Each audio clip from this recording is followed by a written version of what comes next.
A big political row about climate change, the future of HS2, and will the EU really give us a better deal? This is Politics Live.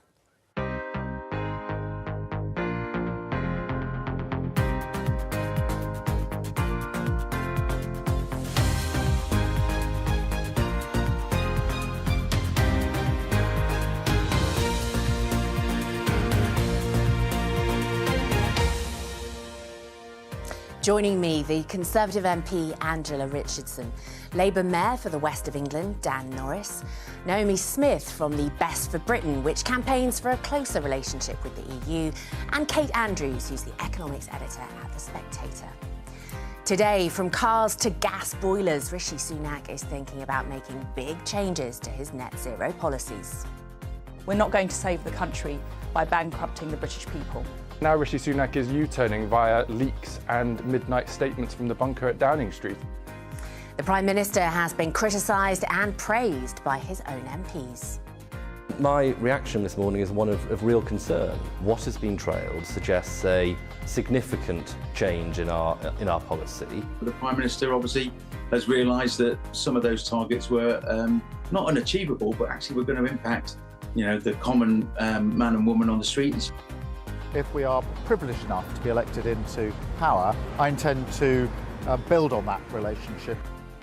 Keir Starmer has met President Macron, but is a better Brexit deal really on offer?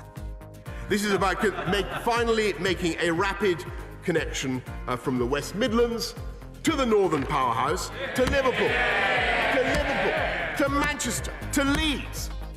This high-speed rail line was meant to reach the north of England, but will that ever happen?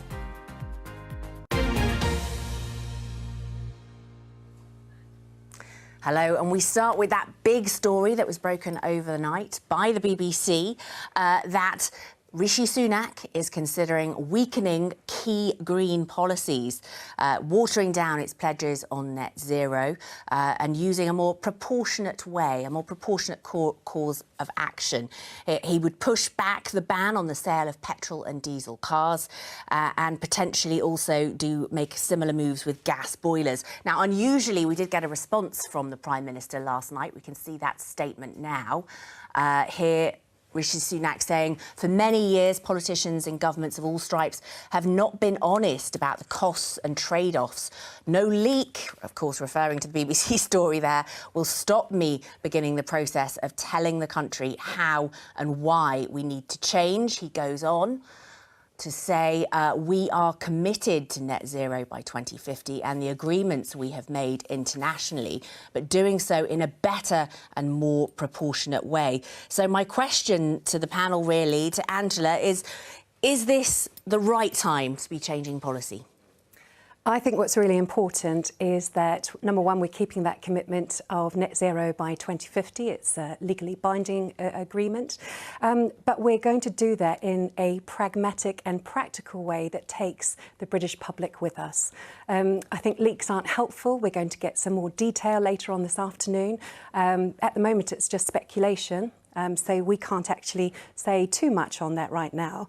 But I think it's important that the public has clarity, but also that they understand that the Prime Minister is willing to do the right thing by people.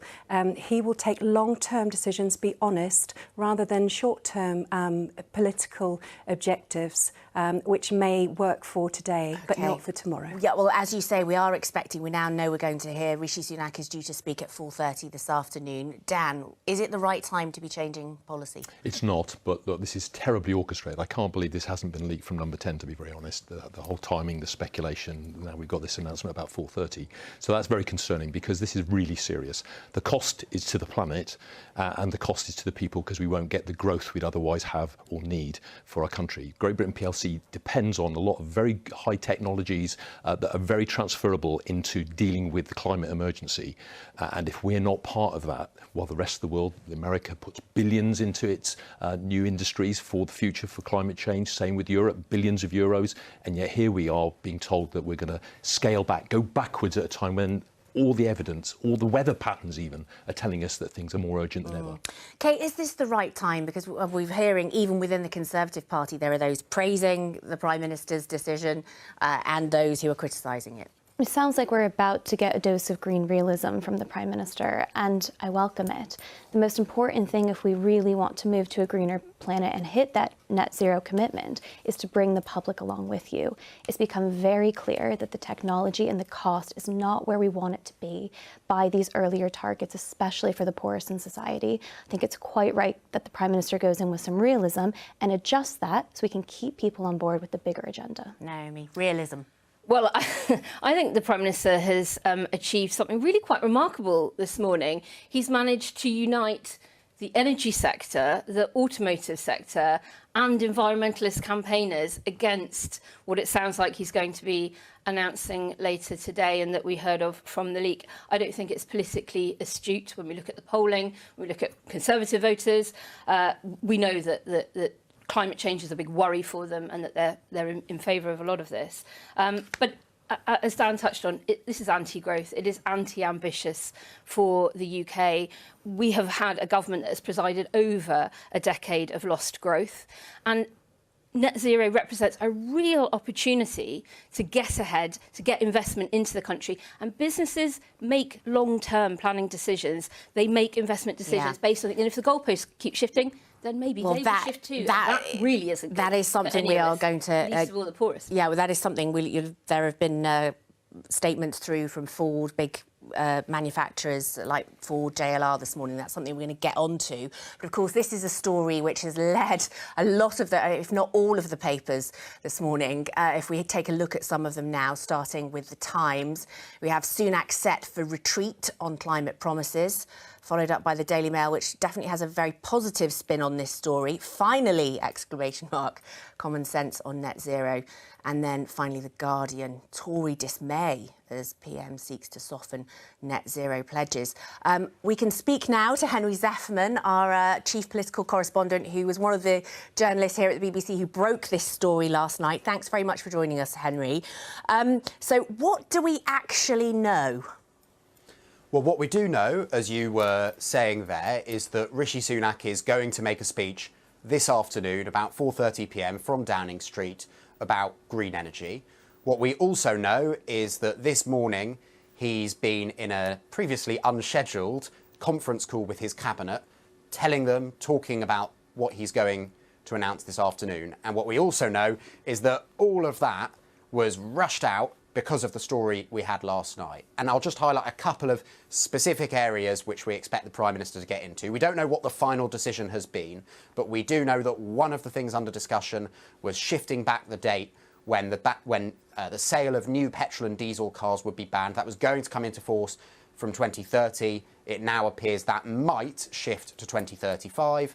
And similarly, a target for the end of gas boilers. That was going to come into force in 2035. We think that may well end up being loosened. But there's loads more areas which are apparently under discussion, and we'll find out this afternoon. Yeah, absolutely. Now, Rishi Sunak himself referred to this as a leak. As I said, you were one of the journalists who broke this story. How did it actually come to light? How did you get wind of this? Well, that's the question. The Downing Street leak inquiry, I'm told, I'm sure they'll want to know, Henry. Yeah, and they've tried before, and usually I think they fail. But look, we had multiple sources between us who were aware of what was being thought about in Downing Street, and we spoke to them and built up a picture. That's always what we're doing in this job, is just talking to different people in different parts of government and trying to build as full possible a picture of what's going on. And as frustrating as I'm sure it has been for Downing Street, fundamentally, we thought it was a very interesting thing that the public would be interested in hearing about. Indeed, and quite unusual to get that statement late at night coming through from Number 10. So I mentioned that there has been praise for the Prime Minister and criticism from within his own party. Can you draw that out for us a bit? What kind of things have we been hearing? Well, look, there's a big divide in the Conservative Party, a debate that's been raging for a little while about what the appropriate extent of burdens, as they would have it, on people is in terms of ways to reach that 2050 legally binding net zero commitment. So you've got Green Conservatives on one side of that debate, and they're furious at what we revealed overnight. They believe that this is Rishi Sunak kind of rolling back what they see as Britain's world-leading position on the green agenda, on net zero. On the other side of the debate, you've got some people who've been pushing for ages for some of these moves that we understand are under consideration. They're delighted. I suspect, by the way, they're slightly more numerous than the Green group. And then I think you've got a lot of Conservative MPs in the middle. I've been asking lots of Conservative MPs this morning what they think about it, and a lot of them say, we want to wait and hear the speech and then go from there. And what about the Labour response, Henry? Well, so this is the thing. I mean, this has exposed a bit of a dividing line within the Conservative Party, but I think what Rishi Sunak really wants here is a dividing line against the Labour Party. And I think he's going to get it, because my understanding is that the Labour Party is likely, I mean, they're waiting, of course, to see what Rishi Sunak announces as well, but they are likely to say they would reinstate some of the measures that they think Rishi Sunak is about to scrap. So that will be a genuine difference in the general election, which is almost certain to take place next year, a genuine difference between the two parties, not on the idea of net zero by 2050, but on the substance of how to get there. OK, Henry, thank you very much. We will await 4:30 with interest. I'd like to bring in Carla Denyer now, who is the co-leader of the Greens in England and Wales. Nice to have you with us, Carla. You were listening to that. I mean, the Prime Minister is saying that this is a dose of realism. This is kind of being honest with people about the trade-offs where green policies are concerned. What do you make of that? Good afternoon. Thanks for having me on. I think this talk of pragmatism that I think we just heard from Angela and describing this move as proportionate is really a topsy-turvy, through the looking glass interpretation of what's happening. The UK was already not doing enough on climate change, and this is the Prime Minister making a dangerous and desperate U-turn, throwing the UK economy, as we've heard from businesses, the well-being of its citizens and the future livability of our planet out the window. For what? To chase a few votes from climate doubters in the next general election and their mates in the fossil fuel industry. It really made me feel a bit sick when I heard the news last night, because it seems that the Prime Minister doesn't care about the consequences, which will be higher energy bills for everyone, colder homes, worse health, fewer jobs, more dirty air and more climate chaos. OK, Angela, do you want to respond to what Carla has said there? Yes, absolutely. I think, you know, we have cut emissions in this country since 2010 by 40%. We've cut them further than any other G7 nation. We've done that at the same time as growing the economy by 60%. When colleagues around the table are talking about it's not good for growth, it's not good for investment, Jaguar Land Rover committed £4 billion of investment into Somerset in the West Country and 4,000 jobs. You know, we can absolutely do what we need to do to meet our goals and our targets whilst growing the economy and bringing people along with us. It's the right thing to do. The right thing to do, Carla. So why are these decisions that the government is apparently about to make today going to undermine that progress by making it harder for businesses to invest, because they need the stability to know what government policy is going to be? It makes it harder for residents, for homeowners to invest, to decarbonise their own homes. If we're going to decarbonise this country, and we have to, the science is super clear on that, then the government needs to provide support for people to do that and stability so that people can invest and plan for the future. All of the news that's been leaked seems to suggest the government is planning to do the opposite, to make it harder for people to adapt and harder for people to get us to a net zero UK. So I mean, it is, you know, the other points that were made about the importance of bringing people with us on this. Yes, absolutely. We need to bring the public with us. We need to make sure that people have the support they need to, for example, switch to a less polluting vehicle. So why is the government proposing to take away that support? So, Carla, I agree with you, and I think most people around this table would, that the science is clear, which is why we've got that target for 2050. And it's why we want to, as world leaders, bring the rest of the world with us in making sure that we can all work together to get there. But we are living in a cost of living crisis, and I think we need to recognise what people's day-to-day costs and expenditures are. If I just listen to my inbox, I get a lot of people writing in on the climate, and they have incredibly helpful and useful things to say. But I go around and I knock doors in my constituency every weekend, and I've got some very deprived wards where people are incredibly worried about the cost of living. It is right that the government takes steps towards tackling climate change and meeting those net zero goals, but we've got to recognise where people are right now and then take them on that journey with us. If we don't take people with us, we will lose the argument. Angela, may I ask a question? Of course.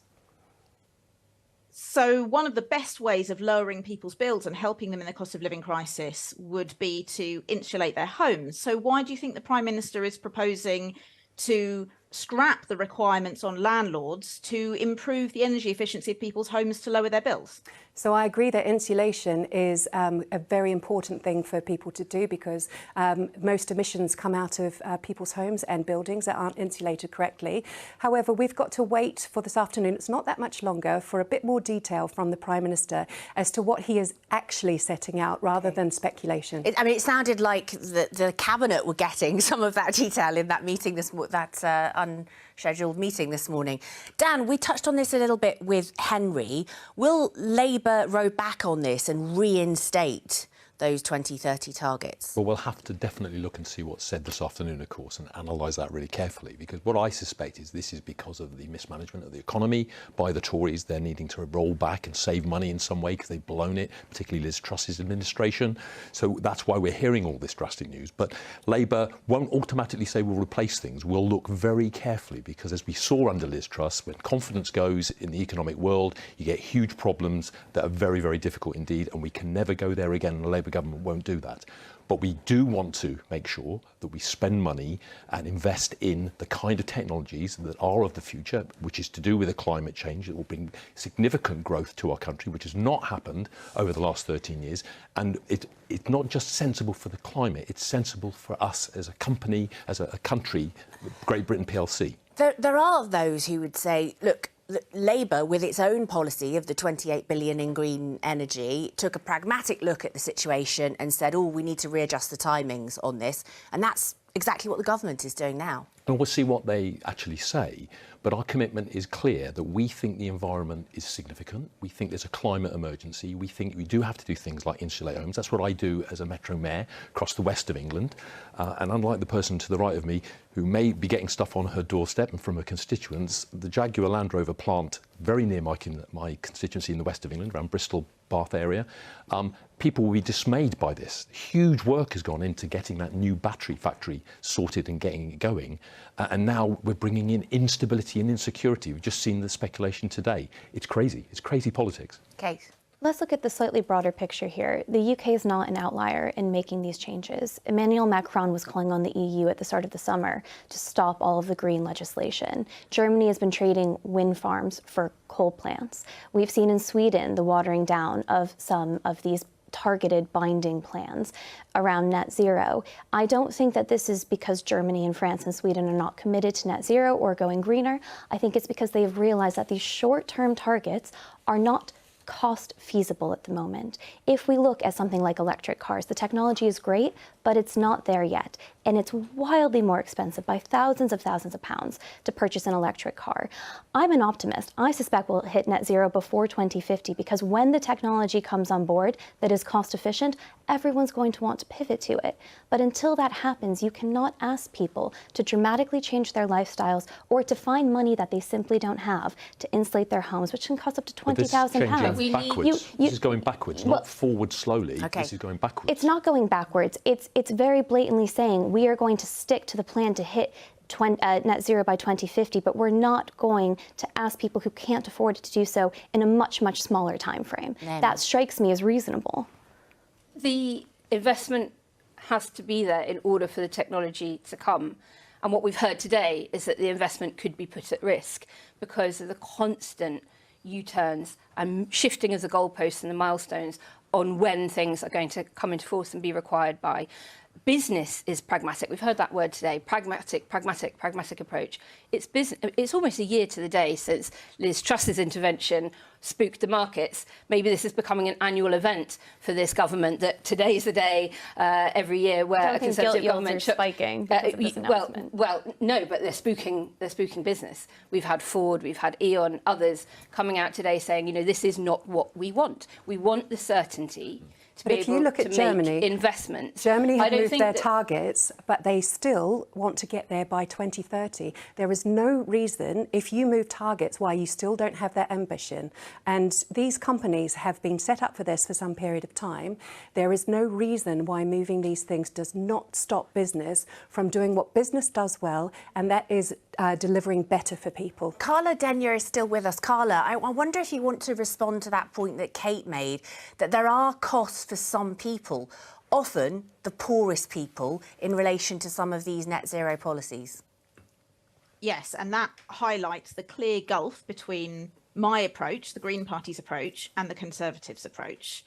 We want to see a rapid transition to net zero, but that has to be a fair transition, a just transition. And so that means that we have to support people to make the changes in their life, not expect them to do it and pay for it all out of their own pocket. So the Conservatives' approach is to make climate change individual people's problems. The Green Party's approach is to invest in better public services, in better public transport, because yes, at the moment, electric vehicles are more expensive. And that's why supporting people to get the bus, get the train, walk and cycle by making those the cheapest, most accessible and best quality public transport that we can get in this country, that helps by making the greenest option also the cheapest option and the easiest option. And the same goes for insulating people's homes. The same goes for generating energy. Renewables, wind and solar, is already the cheapest way of generating electricity in this country. And yet, what have the Conservatives done? Well, they want to only slightly tweak and not really lift the ban on onshore wind that they brought in a few years ago. They have run their offshore wind auction at a level that nobody wanted to bid. So that's, you know, doing a lot of harm to the previously pretty strong UK offshore wind industry. There's so many things the government could be doing that would be helping us to transition to net zero in a way that supports people's, you know, quality of life. You repeatedly use this word investment, and that's a nice way of saying we want to spend a lot of money. And I'd be fascinated to know where you're finding that money. If you want the government to subsidise every household to have an electric car, to have a charging station, to insulate their home to the tune of tens of thousands of pounds per household, I'd love to see the budgeting on that. But as the world has learned, the era of cheap money has come to an end. We can't borrow like that. So if you want to take money from the day-to-day NHS budget, if you want to take money from rebuilding the schools that are crumbling down, I'd love to hear the Green Party be very clear about where that money is coming from. We do need investment. That's why I don't really buy. That's why I don't really buy the idea that business is truly upset about what's being laid out today. Because if they believe that this technology is going to be beneficial in the future, they will keep investing. But I would love to hear from the Green Party specifically where it's finding that money. OK, Carla, if you want to come back, and then I have some of the quotes that have come through from business. So Kate doesn't believe them, but I could outline, outline to be some clear, of them I believe they're upset. I think they're upset because they were set, I think, to be in a position to take lots of subsidies. And frankly, if they think that this is the technology of the future, they'll believe that the payoff is down the road. They shouldn't be that upset about what is a quite small tweak. Carla, do you want to just come back briefly on how you would pay for this? Certainly. Well, I would start by taking away the billions of pounds of subsidies that the UK government is currently paying to the fossil fuel companies and to the aviation companies. That has to be the first thing to go. That will immediately free up tens of billions of pounds that can be. We're not talking tens of billions. We're talking hundreds of billions, if not more. I'm curious, seeing as you have very strong opinions about this, where is the specific costing? Surely you have a big number, a broad number, but a big number for where. I'm done with fucking Miss American Pants over there. Can someone fire this bitch already? She's magically appeared on Question Time randomly, and now she's all over the BBC. You can't get rid of this bitch, Kate. Kate, I work for a Republican. Oh my God, go away. Please, for the love of God. Like, who the fuck is running the BBC? Who hires these people? Oh, do you want to be on the BBC today to chat shit? Just saying. Honestly, fuck my life, really. Jesus Christ, people don't like politics. I wonder why, when you have literally paid hacks talking complete shit. Like, literally. Why? Don't know. There's no PMQs today, someone just informed me. Party conference. Fuck's sake, don't these fuckers ever work? There's no PMQs. Depressed. I should know better, right? Shouldn't I fucking follow politics? Anyway. For the amount of money you need to find. By the way, we're going to wait to see what Rishi Sunak says. It's live. As soon as he starts yapping, I'll play it live. But for now, we can listen to this bullshit. This twink. To insulate every home and give every home an electric car by the dates in store. And surely you... No one's saying give everyone an electric... Oh, he's here. Here's gobshite. It is. Shut up, you twat. Frustrated with our politics. I know they feel that much gets promised, but not enough is delivered. I know they watch the news or read the papers and wonder why, in the face of the facts as they have them, choices are made as they are. I know that they dislike Westminster game playing, the short-termism and the lack of accountability. But most of all, I think people are tired of the false choice between two versions of change that never go beyond a slogan. I've been Prime Minister for nearly a year now. Says the guy standing behind a fucking slogan. I know the fundamentals of our great country are solid and timeless. Its people are its greatest strength, economically and socially. Their hopes and genius are what propel us forward, not government. Government can set the framework, step in when needed, and step back when necessary. It can make big decisions. But of course, the people pay But what I've tax. concluded during my time so far as Prime Minister is that those decisions, the decisions that could bring real change, change that could alter the trajectory of our country, can be so caveated, so influenced by special interests, so lacking in debate and fundamental scrutiny, that we've stumbled into a consensus about the future of our country that no one seems to be happy with. And this is because too often, motivated by short-term thinking, politicians have taken the easy way out, telling people the bits they want to hear, and not necessarily always the bits they need to hear. Now, we are making progress, including on my 5 priorities. Inflation, down again today and on track to be halved. Fastest growth in the G7 over the last 2 years. Debt on target to be falling. The NHS, treating more patients than last year. And small boats, crossing significantly down on last year. But put simply, that isn't enough. If for too many there remains a nagging sense that the path we're on, no matter which party is in government, isn't quite what we hoped for, and that no one seems to have the courage to say so. That we make too little, that we spend too much, that things take too long, and that even when we know these things, we seem powerless to change them.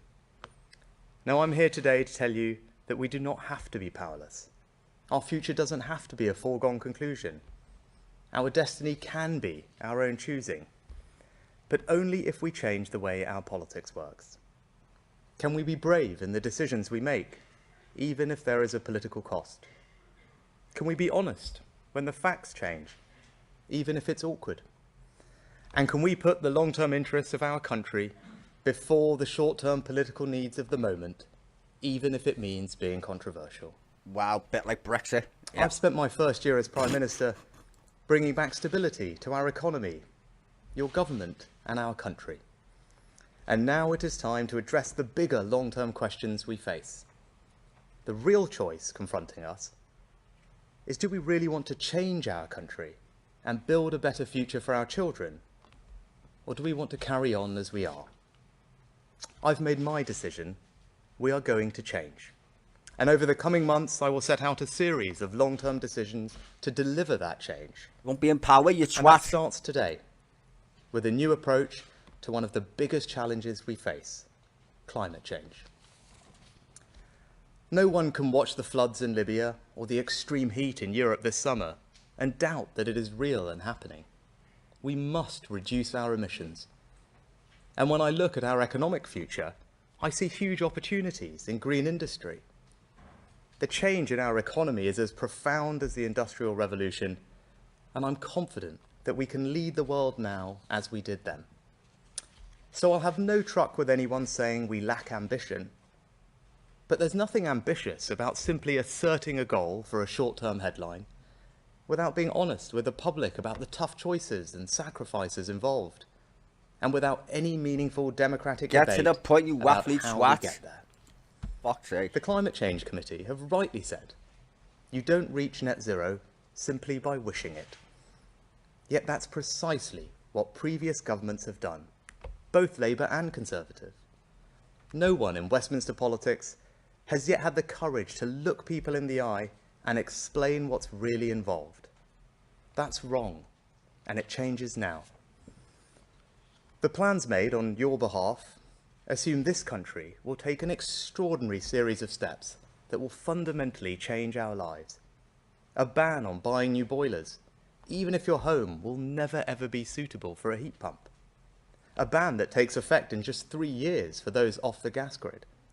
And mandatory home upgrades for property owners in just 2 years' time.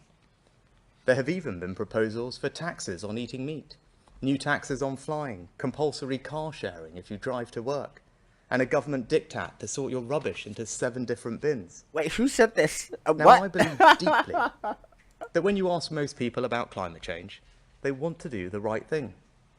They're even prepared to make sacrifices.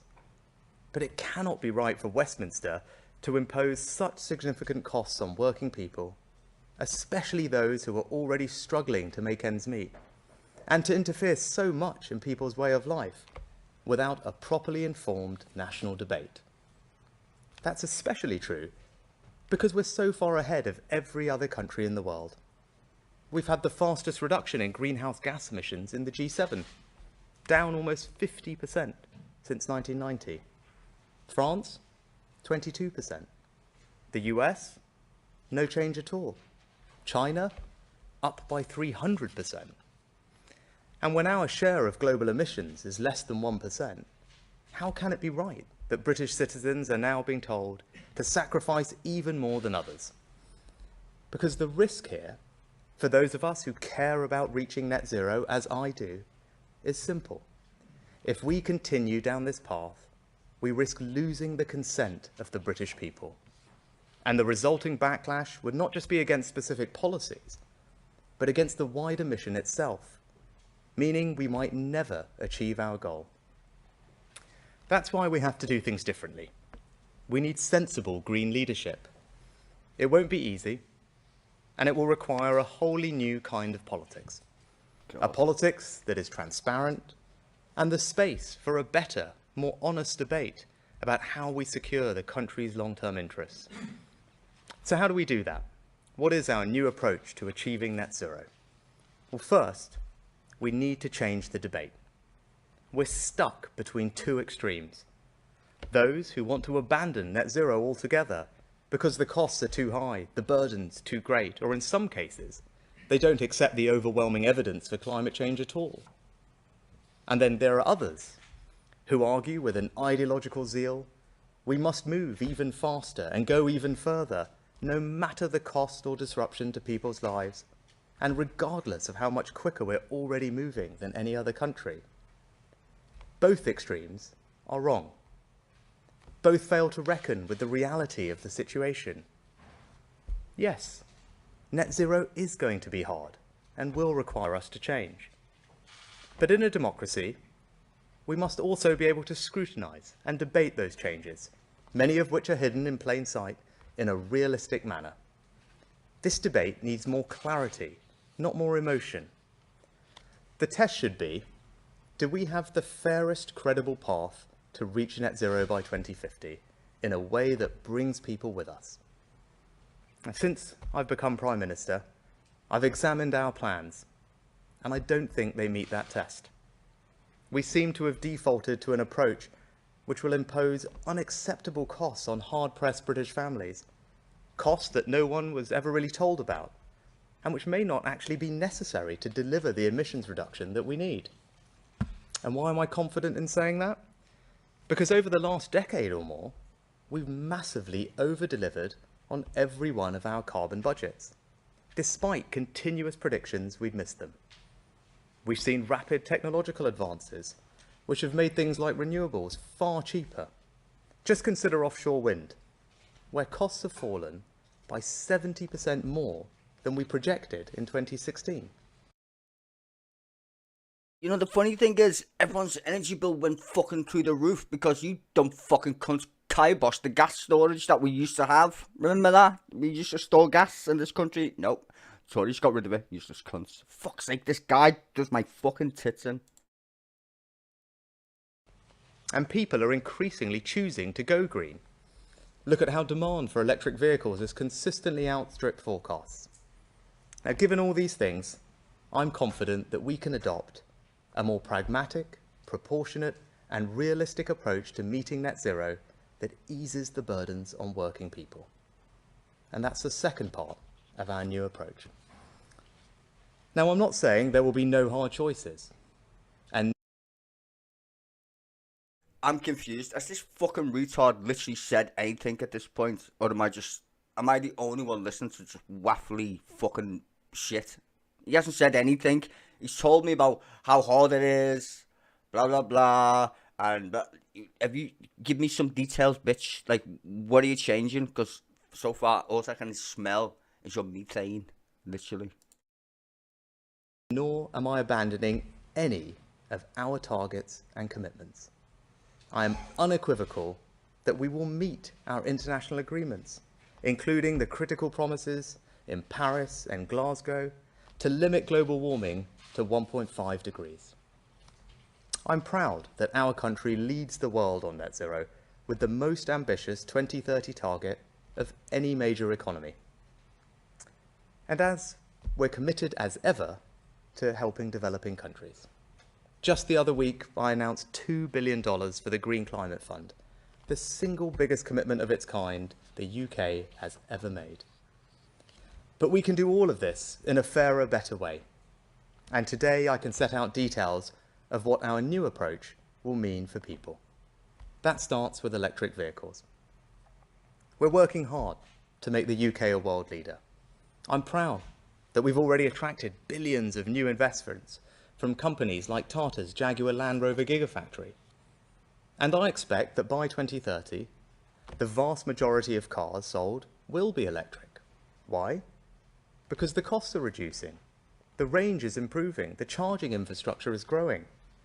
People are already choosing electric vehicles to such an extent that we're registering a new one every 60 seconds. The #1 selling car on the planet is a fucking Tesla, you crackhead. People don't want shitty combustion engines anymore. It's like waking up and figuring out that your phone is garbage unless you got an iPhone. I know people like to go, oh well, iPhone, they are the best phones. Not a fan of Apple, but literally they are.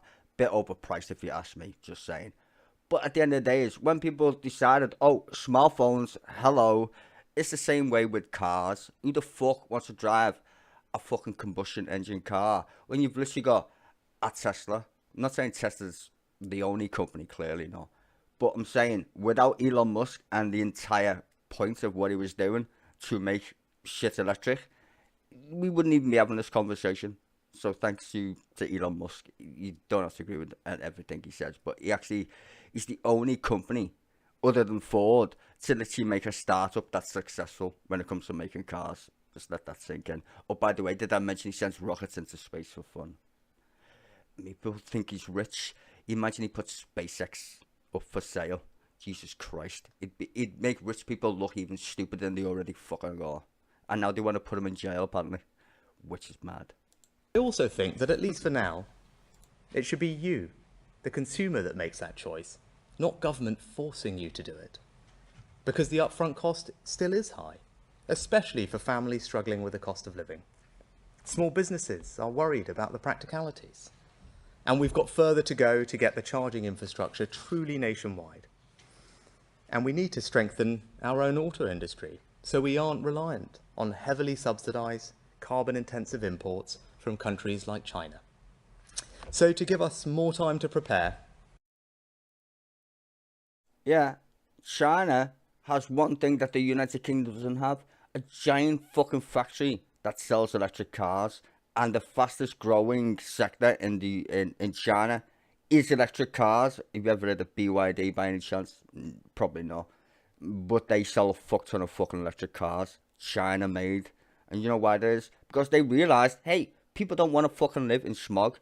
China's not the best country in the world by any stretch of the imagination. But one thing they have done is literally fucking build a fuck ton of solar panels and a fuck ton of electric cars, which makes my blood boil when you think, like, this country, literally, he's talked about Jaguar. Jaguar is such a dumbass company. It used to be British, it's not anymore, in case anyone fucking stopped paying attention. It's owned by an Indian conglomerate called Tata, the same people who make steel. Just saying. It's fucking stupid. Like, British Gas is French. And can't you just fucking people get a grip of the fact that we're getting shafted by companies? And he's going to tell us, well, we don't have to make hard choices, but we have to make hard choices. We're going to keep all the commitments, but we're going to change it. Make your fucking mind up, son. Well, it's not the government's choice to force you to do shit. Bitch, you do that shit all the time. That's why you're in government. Your job's to make the fucking laws. That's your job, to make laws that we follow. Or why would we have a fucking government then, you fucking idiot cunt? I don't get it. Why are you such a muppet when it comes to, like, telling the truth? How much do we give to the oil companies in subsidies? Fuck tons. Because they don't make any money. That's why. We have to pay them to drill the shit for us. Just be honest and tell the people. I mean, you can Google it. Google how much the UK government subsidises oil companies. The fucking number's astronomical. Fucking really is. How much does everybody pay giant corporations in tax? Fucking next to nothing. And people say, well, we should put a windfall tax on. Fucking no, just tax them properly. Windfall taxes? Nope. Bullshit. The only reason in the future you need oil, technically, is for plastics. That's it. There's no reason to put it in the fucking air. We need it for shit like toothpaste. There's plastic in your toothpaste, by the way, in case you didn't notice. That petroleum's in your fucking toothpaste, whatever. But we need it for actual things. But we don't need it to fill our cars up. And people say, well, isn't electric cars worse than, you know, drilling for shit? No, it's not. First of all, mining shit, battery technology is getting way better, actually. So that's bullshit anyway. The fact that you don't need cobalt or nickel in your fucking batteries, that's a fact, by the way. Lithium, that's a bit sketchy, but it's not as bad as people think. And you can dig it up, you can reuse the shit. It's not like oil, where you just literally suck it out the fucking planet and put it in the atmosphere. It's not, even if you don't believe in, like, global warming, the fact is, we put shit in the air that shouldn't be there. You're taking it out the ground and putting it in the air. That's going to have some fucking effect. Just saying. That's just basic common sense at this point. So you call it pollution, whatever you want to fucking say. Either way, it has an effect on humanity, shall we say. And people who just don't realise that shit clearly didn't go to science class when they were kids. I mean, you do understand when you boil a kettle, that fucking steam comes out, right, of the kettle. It used to be water, now it's steam. Hello, well, it's the same thing. If you're gonna fucking take oil out the fucking earth and then burn the shit, the particulates in the fucking air, they're no longer in what we would call a sink, which is planet Earth. Just saying. Fuck's sake. Anyway, tangents. Twat, say something. You supposed to announce a waffle, myself. I'm announcing today that we're going to ease the transition to electric vehicles. You'll still be able to buy petrol and diesel cars and vans until 2035. Okay, breaking news. He's just give the European car companies, BMW, all these companies, they literally petitioned the EU a couple of weeks ago. I forgot when it was, but technically speaking, a couple of weeks ago anyway. All the big car companies were literally saying to the EU, please, please, please, stop this mandate of actual getting rid of combustion engines. We can't keep up. First of all, we didn't believe, shall we say, that electric cars were going to be a thing, even though they literally are. Amazingly. Not amazingly, but you get the point.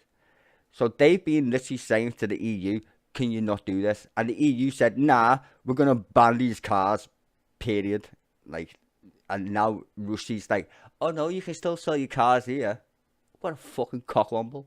Like, what a short-term bullshit. No, you should just ban the cars. Don't need them anymore. What you should do is fucking plough shitloads of investment into better infrastructure for electric cars. The fact that Tesla built its own network, for fuck's sake, and is now the standard, de facto standard when it comes to charging your electric car. Ford, GM, all these other car companies were like, yeah, Tesla's got the best charger. Let's use theirs. Like, are you fucking stupid? This government's cracking. Fucking oh my god, it's so shit, honestly. Brr. Even after that, you'll still be able to buy and sell them second-hand. We're aligning our approach with countries like Germany, France, Spain, Italy, Australia, Canada, Sweden, and US states such as California, New York, and Massachusetts, and still ahead of the rest of America and other countries like... That's bullshit. I just told you that's a lie. Why is he lying? Stop lying. Crackhead. Lying crackhead. You know me, guys. I watch politics all the time. I'm telling you right now, lying crackhead. Lying crackhead. Like, literally. Go and look up the EU on their fucking emission environment shit. It's literally being fucking tried to be killed by the very people like BMW. Like, let's think about how much trouble this is going to cause, right? The amount of people that are involved in making cars is ridiculous. Like, I do mean ridiculous. Parts and all that shit, right? In America, it's even worse. Like, no one's even mentioned this on the BBC. The fucking unions, the workers union, the car workers in the United States are literally on strike right now. The fucking head of GM, Mary, whatever fucking face is, Barrett or whatever, Mary Barry, I think her name is, right? She literally got questioned on CNN on Friday. I think it was Friday. Yep, probably Friday. Why do you get paid so much money when nobody who works for you even gets remotely close? She didn't have nothing to say. She gets paid millions and millions of dollars while the people who work for her get paid shit. And then she's gonna literally, this is even funnier, tell people she's a world leader in fucking electric cars. What a fucking joke. Even people like me who take a pragmatic approach on life, it's literally just like, are you kidding me? You're not a world leader. The only people who pushed electric cars was Tesla, and that took them 10 years. Everyone laughed at Elon Musk when he said, I'm going to make an electric car company. Watch me fucking fuck shit up. Everyone laughed at him. He did fuck shit up. No other car company was making electric cars until he showed up. Nobody. Nobody at all. In fact, irony, Ford made an electric car and then killed it. It was one of their best-selling cars. You know why they didn't keep making it? They couldn't make any money off it. Because you don't need to take your electric car back to the car dealership every fucking 5 minutes. Because a combustion engine is a complex bit of machinery, in case you don't notice. We take it for granted. It's a machine in your car. It breaks. If you just got a battery and a motor, that shit's very rare that it breaks down. Just saying. Very rare. So you don't need car dealerships in the United States. They're all going mad because now Ford's like, well, we kind of want to not pay car dealerships. We're going to do what Tesla does. Sell them online like you buy a phone. Tesla doesn't have any car dealerships at all. You can buy a Tesla on the fucking internet and they'll deliver it to you. How about that? You don't need a car dealership. So all these OEMs that sell you all these RS cars or whatever, they're getting mad because, first of all, they need to invest billions and billions into actually fucking making electric cars, which they're never going to catch up to Tesla on because, like I said, they've been doing it for 10 years or whatever, even more, 15 years, I guess. And they're going to have to sack all the people who kind of used to sell their cars, which is car dealerships. They're going to go out of business as well. You know, why do you need car dealerships? I don't know. If you bought a car dealership, you know what I'm saying. So, yes, what a load of waffle. This Prime Minister is garbage. He should be trying to promote green energy. That is the future. Green shit. Might sound a bit, like, waffly, but it's the truth. Like, the tech of the future is going to be good. Like AI is good, but also bad. Like AI is going to put so many people out of a job. If you can do anything on a computer, by the way, goodbye, because AI is going to take your job. The only jobs left for humans is manual labor, which you need robots for. Robots are shit when it comes to actual doing stuff, when it comes to like moving shit, right? They're just crap. They're the only jobs humans can do, unless someone invents a robot that can do it, which is going to take a long time. Way longer than AI. But if you can literally answer a question a human poses to you, of any kind, AI is going to take your job. Anything on a computer. And a computer can do it better than you. Fact. Just saying. It just is. ChatGPT, you think it's good now? In 10 years, you won't even notice the difference. Trust me on that shit. It's coming for your jobs. And I'll tell you this, as I know it. When I first started using computers, I used to build web pages for my job. That was my thing. I used to charge money for people. They'd pay me to make web pages. You ask any web developer, would you ever make a web page? Or why would you bother? You don't. You can have automated systems make a web page for you. Go to, I don't know, Squarespace. I think that's the most popular one.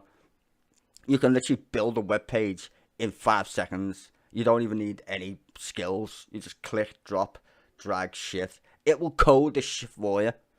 Literally. You just drag and drop like you're painting a fucking house or whatever. Right? It will do it for you.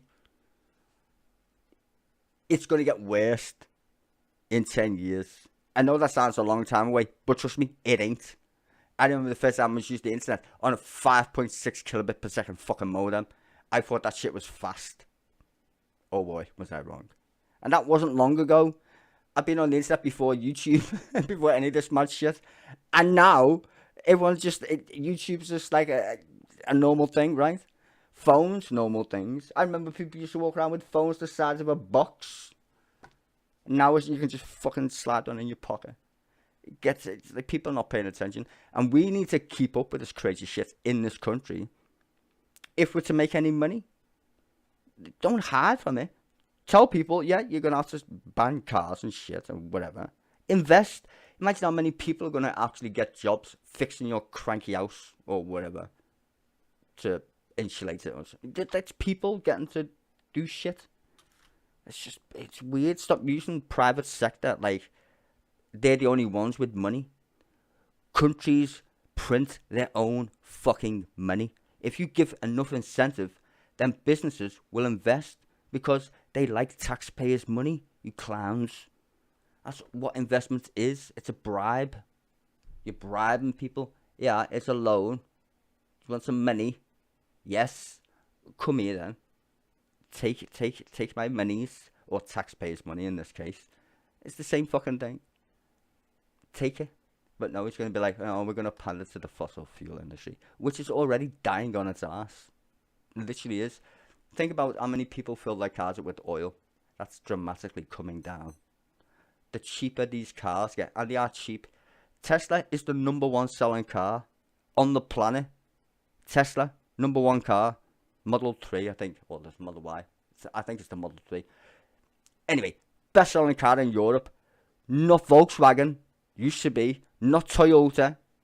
It used to be the #1 in America. #1 selling car on the planet. Tesla. Like I said, it doesn't have to be a Tesla. The point is people want electric cars. They're cheaper and they last longer. And they're just fucking better. They're like PCs on wheels. And everyone looks for the internet, just saying. New Zealand. Now, to get to net zero, we also need a fairer, better approach to decarbonising how we heat our homes. We're making huge advances in the technologies that we need to do that, like heat pumps. But we need a balance between incentivising businesses to innovate so heat pumps become even cheaper, more effective and more attractive, but without imposing costs on hard-pressed families at a time when technology is often still expensive and won't work in all homes. For a family living in a terraced house in Darlington, the upfront cost could be around £10,000. Now, even the most committed advocates of net zero must recognise that if our solution is to force people to pay that kind of money, support will collapse and will simply never get there. So I'm announcing today that we will give people far more time to make the necessary transition to heat pumps. We'll never force anyone to rip out their existing boiler and replace it with a heat pump. You'll only ever have to make the switch when you're replacing your boiler anyway, and even then, not until 2035. And to help those households for whom this will be the hardest, I'm introducing a new exemption today so that they will never have to switch at all.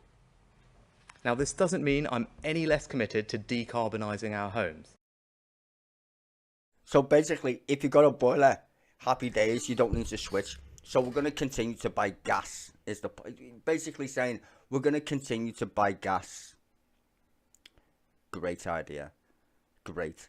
Why don't you just put the big taxes on the very people who caused the problem, which is the oil companies? Tax them 10 grand a pop for every time they pump shit out the fucking earth, and then give it to each house. The amount of money he just said versus the amount of money oil companies make in profits is a drop literally in the ocean. Like, these people make billions and we give them billions at the same time. We could easily retrofit houses with heat pumps. Literally. The amount of money we spend on garbage is fucking astonishing. Like, let's take this recent controversy. Sewage. You name me a corporation in the United Kingdom, a water corporation, that paid any tax. In fact, I'll tell you exactly what happened. They got money from the government, from your fucking pocket, to put shit in your river, and then paid their shareholders dividends. Just let that sink in. You paid for them to put shit in our rivers. Like, literally. Just stop waffling to me, Prime Minister. It's the internet. You can literally look this shit up. It's not hard. You can literally look it up. It's on the government's own webpage, you fucking crackhead. Quite the opposite. But rather than banning boilers before people can afford the alternative, we're going to support them to make the switch. I'm announcing today that the boiler upgrade scheme, which gives people cash grants to replace their boiler, will be increased by 50% to £7,500. Why not just go the full hog? You just said it costs 10 grand to put it in your house. And he's going to say, well, you have to pay 2.5 grand. No. Fucking charge the fucking oil companies money for it. Remember that time when people used to say, oh, smoking's good for your health? No, it's not. I smoke. I can tell you that. It's not. Don't smoke. It's bad for you. Kids at home, don't smoke. Right? But what happened? They got caught red-handed. Carcinogens in your fucking smokes, right? Or whatever. It causes cancer. We're still going to sell them, though. We won't ban them because we like money. But we'll continue to sell it just because we like the money. Like, do you understand how fucking retarded this is? They sell shit legally that kills you. It's a choice, right? It's a choice. That's how they frame it. What they mean is, we don't want to stop killing you because we like money too much. Alcohol, same shit. Everyone likes a drink. Very correct. More so me than most people. But we're not going to ban it. We know people like a tipple. It's a bad idea. It's a bad anyway. But the point is, people who drink, more likely to cost the NHS way more money because you get cirrhosis of the liver. Very bad idea, right? Cancer, same shit, very expensive. So the fact that these fucking clowns are going to tell you that the planet we live on is okay, it will get by. It will. The planet's fine. People are saying the planet's in trouble. No, human existence is at trouble here, at that state, right? Being a human. We all remember the dinosaurs, right? We know what happened to them fucking morons. They all died because a rock fell out the sky and twatted the planet. Just saying. What makes you think that we're special at this point. Oh, yeah, I forgot. God said so. Don't get me started on bollocks, right? So you're going to tell people, it's fine, we don't need to do anything. Because, let's just say that's true. Let's just say global warming doesn't exist. Do we want to make money as a country? Yes, we do. So, get into this fucking idea of green tech. Like, literally, that's the best way to make money. These fucking idiots banned onshore wind farms. You know why? Because people said, I don't like to look at them. On what fucking planet do you live on where you think that's a good idea to base your policies on? I don't like to look at a wind farm in my back garden. Therefore, I want to pay more electricity. You twat. Shut up. Like, it's going to change your lifestyle that you're looking at a hill with a fucking windmill on it. That's literally what wind turbines are. Giant windmills. Just saying, did anyone give a fuck about windmills? No. But I live in rural Britain. I like the countryside. It looks normal. Don't you be putting them wind farms on my land. Shut up, you fucking tosser. Like, really, shut up. Stop talking. Farmer dude. Farmer Giles, shut up. Seriously. The same farmer's going to complain that his energy prices have gone through the roof. Just saying. Why is that? I don't know, because we subsidise the oil companies to the tunes of billions. There are no strings attached, the money will never need to be repaid, and this is one of the most generous schemes of its kind in Europe. Like, listen to what he's just said. We're going to give each household, well, not each household, that'd be a bit of a stretch, but the people who want to, 7.5 grand. He just said that out loud. We're going to give people 7.5 grand. And you don't need to pay it back. Even though he's just literally said it costs 10 grand to put one in your gaff. Am I missing something here, ladies and gentlemen? Or am I just, like, you know, unsure of what he's just said? So that's 3 grand, technically speaking, per house that you need to pay 3 grand, right? People spend more than that on Netflix, probably. Yeah, I definitely consume 3 grams worth of alcohol. If you're telling me you can't consume it, you definitely can. Next, energy efficiency. Now, this is critical to making our homes cheaper to heat. That's why we've got big government grants, like the Great British Insulation Scheme. But under current plans, some property owners would have been forced to make expensive upgrades in just 2 years' time. For a semi-detached house in Salisbury, you could be looking at a bill of £8,000. And even if you're only renting, you'll more than likely see some of that passed on in higher rents. That's just wrong. So those plans will be scrapped. And while we will continue to subsidise energy efficiency, we'll never force any household to do it. And that's not all. The debate about how we get to net zero has thrown up a range of worrying proposals. And today I want to confirm that under this government, they will never happen. The proposal for government to interfere in how many passengers you can have in your car, I've scrapped it. The proposal that we should force you to have 7 different bins in your home, I've scrapped it. The proposal to make you change your diet and harm British farmers by taxing meat, or to create new taxes to discourage flying or going on holiday, I've scrapped those too. And nor will we ban new oil and gas in the North Sea, which would simply leave us reliant on expensive imported energy from foreign dictators like Putin. We will never impose these unnecessary and heavy-handed measures on you, the British people. But we will still meet our international commitments and hit net zero by 2050. And if we're going to change politics in the way I'm talking about, we can never allow carbon budgets to be set in the same way again. The last carbon budget process was debated in the House of Commons for just 17 minutes and voted through with barely any consideration given to the hard choices needed to fulfill it.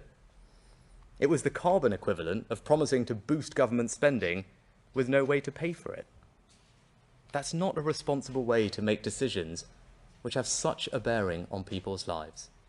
So when Parliament votes on carbon budgets in the future, I want to see it consider the plans to meet that budget at the same time. If the first part of our new approach to meeting net zero is to change the debate, and the second part is a more pragmatic, proportionate, and realistic approach that eases the burdens on families, then the third is to embrace with even greater enthusiasm the incredible opportunities of green industry and take the necessary practical steps to create whole new sectors and hundreds of thousands of good, well-paid jobs right across the country. We're already home to 4 of the world's largest offshore wind farms. We're building an even bigger one in Dogger Bank and improving our auction process to maximise private investment into this world-leading industry. We're lifting the ban on onshore wind. We're investing in 4 new clusters to capture and store carbon from the atmosphere. And we're building new nuclear power stations for the first time in 30 years.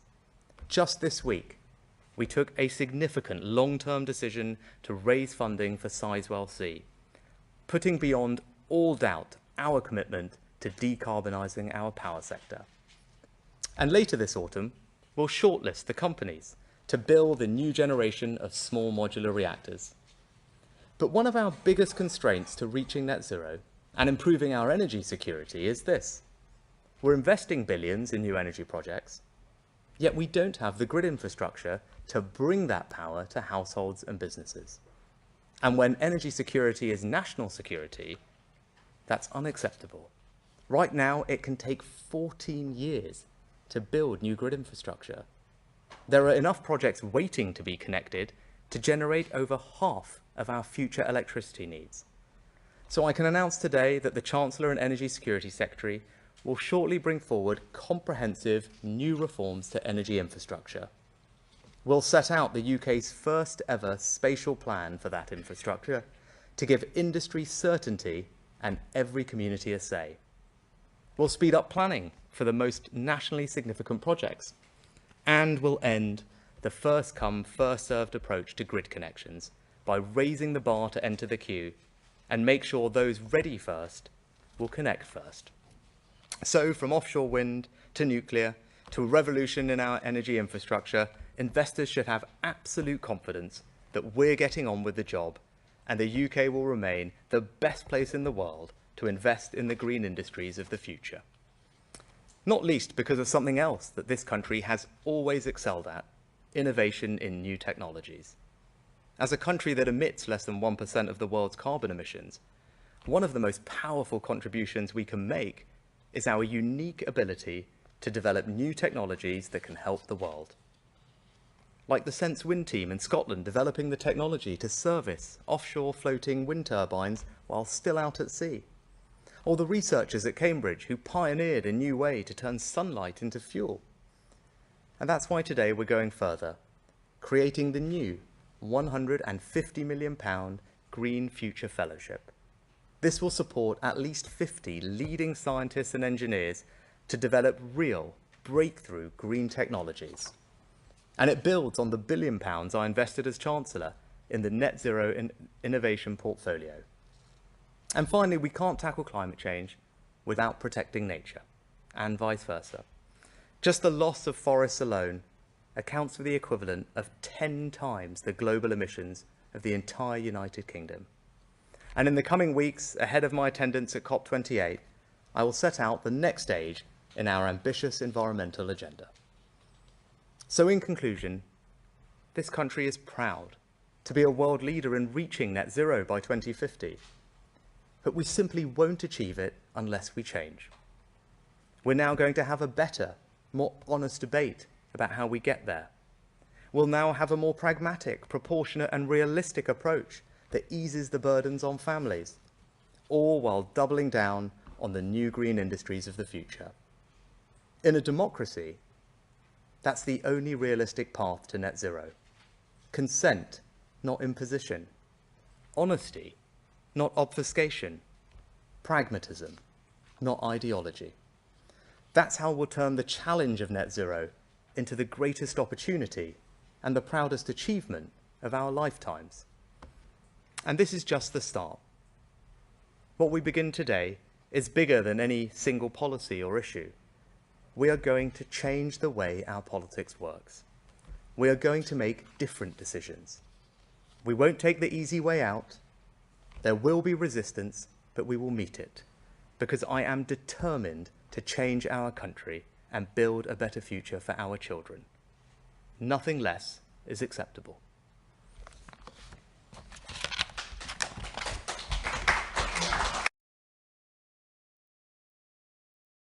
Try me a fucking river. I'll talk about it later. I thought I'd let him talk without me waffling all the time in between. Back to this fucking points of the show anyway. Like, you just listened to what he's just said. Now let's listen to these fuckwits debate preemptively what he was going to say. Reminder. This was taken before the speech, just so you know. That speech was live, by the way. You have a spending side of the ledger of what you're going to cut. Can you just lay out those specifics for us? I'm sure you noticed, Kate, that you cut me off mid-sentence there, so you probably anticipated I was going to do that if you hadn't interrupted me. So here goes.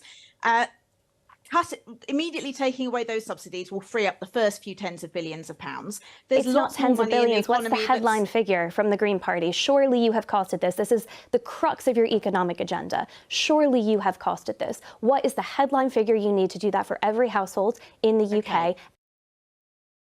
Irony. The government, and listen, she's a Republican, by the way, just so you know. Kate over here is an American. She's literally imported to the United Kingdom as a well, first she used to work for a think tank, and now she actually writes for the Spectator, of all things. Fuck my life. Anyway, but she's just saying, are you costing it? Did we just hear the Prime Minister say how much he's going to cost it? $7 a pop per house, and every household is a bit of a stretch. Just saying. Just so you know, bit of a stretch. But do we need to make heating different? Yes, we do. But you can easily subsidise that, like we just said. If the government's already worked out it's $7 for free, and you only need to pay $3 per house, that ain't a lot of money. No kidding. That's not a lot of money at all. So this American Yank lady clearly didn't listen to the Prime Minister at all, which is great.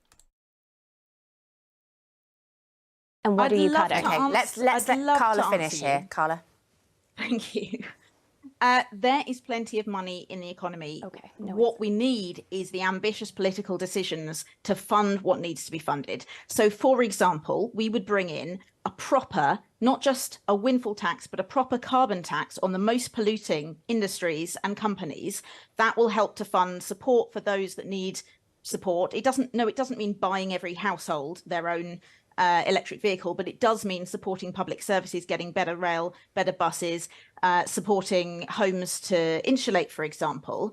And you know what else would help? A wealth tax. And that's something there's been a lot of talk about in the UK recently. It's something that's been Green Party policy for quite a while now. There's a few different ways you can do it, but to take one example from the University of Greenwich, if you apply just a 1% tax on the wealth of multi-millionaires, and only on their wealth above about.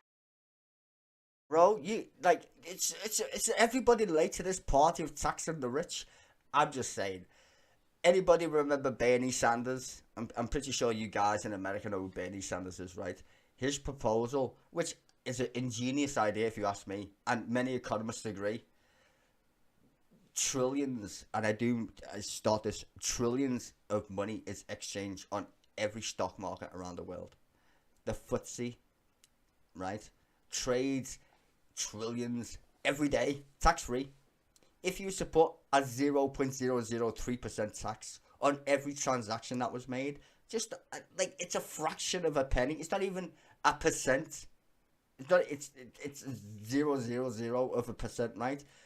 But what it does over time is it makes money, right? So the people who use money freely to make money should pay tax, but they don't. Like you would literally think that would be a good idea, right? To tax money transactions. Apparently no, they get away with this scot-free.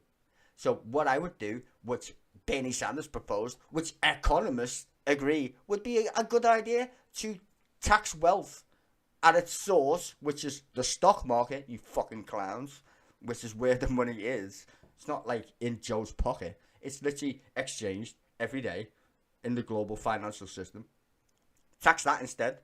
It's easier and it's fair because everybody gets charged the same amount of tax for trading, right?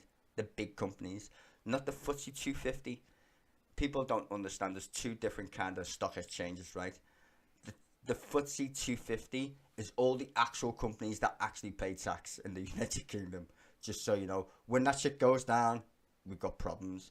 The FTSE 100, they're like financial fuckeries, right? They're just shit. Like people say, oh, the stock went up today. That people made money.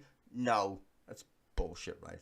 This certain pension plans on certain companies. That's why it affects GDP in sense. But in terms of real time money, no, it doesn't. Because most of them companies don't pay tax. They might be listed on the FTSE. Doesn't mean they pay tax in England, though. Like, no. Not the same shit. It just isn't. Don't be stupid. So, like, where's Google listed? Or the company? Alphabet, whatever the fuck it's called, right? Where's that listed? New York Stock Exchange. Do you think they pay tax? Proper tax? No, they don't. Where's their company based in terms of tax? Mauritius or some other fucking random ass country. It ain't in the UK, put it that way. Or the United States.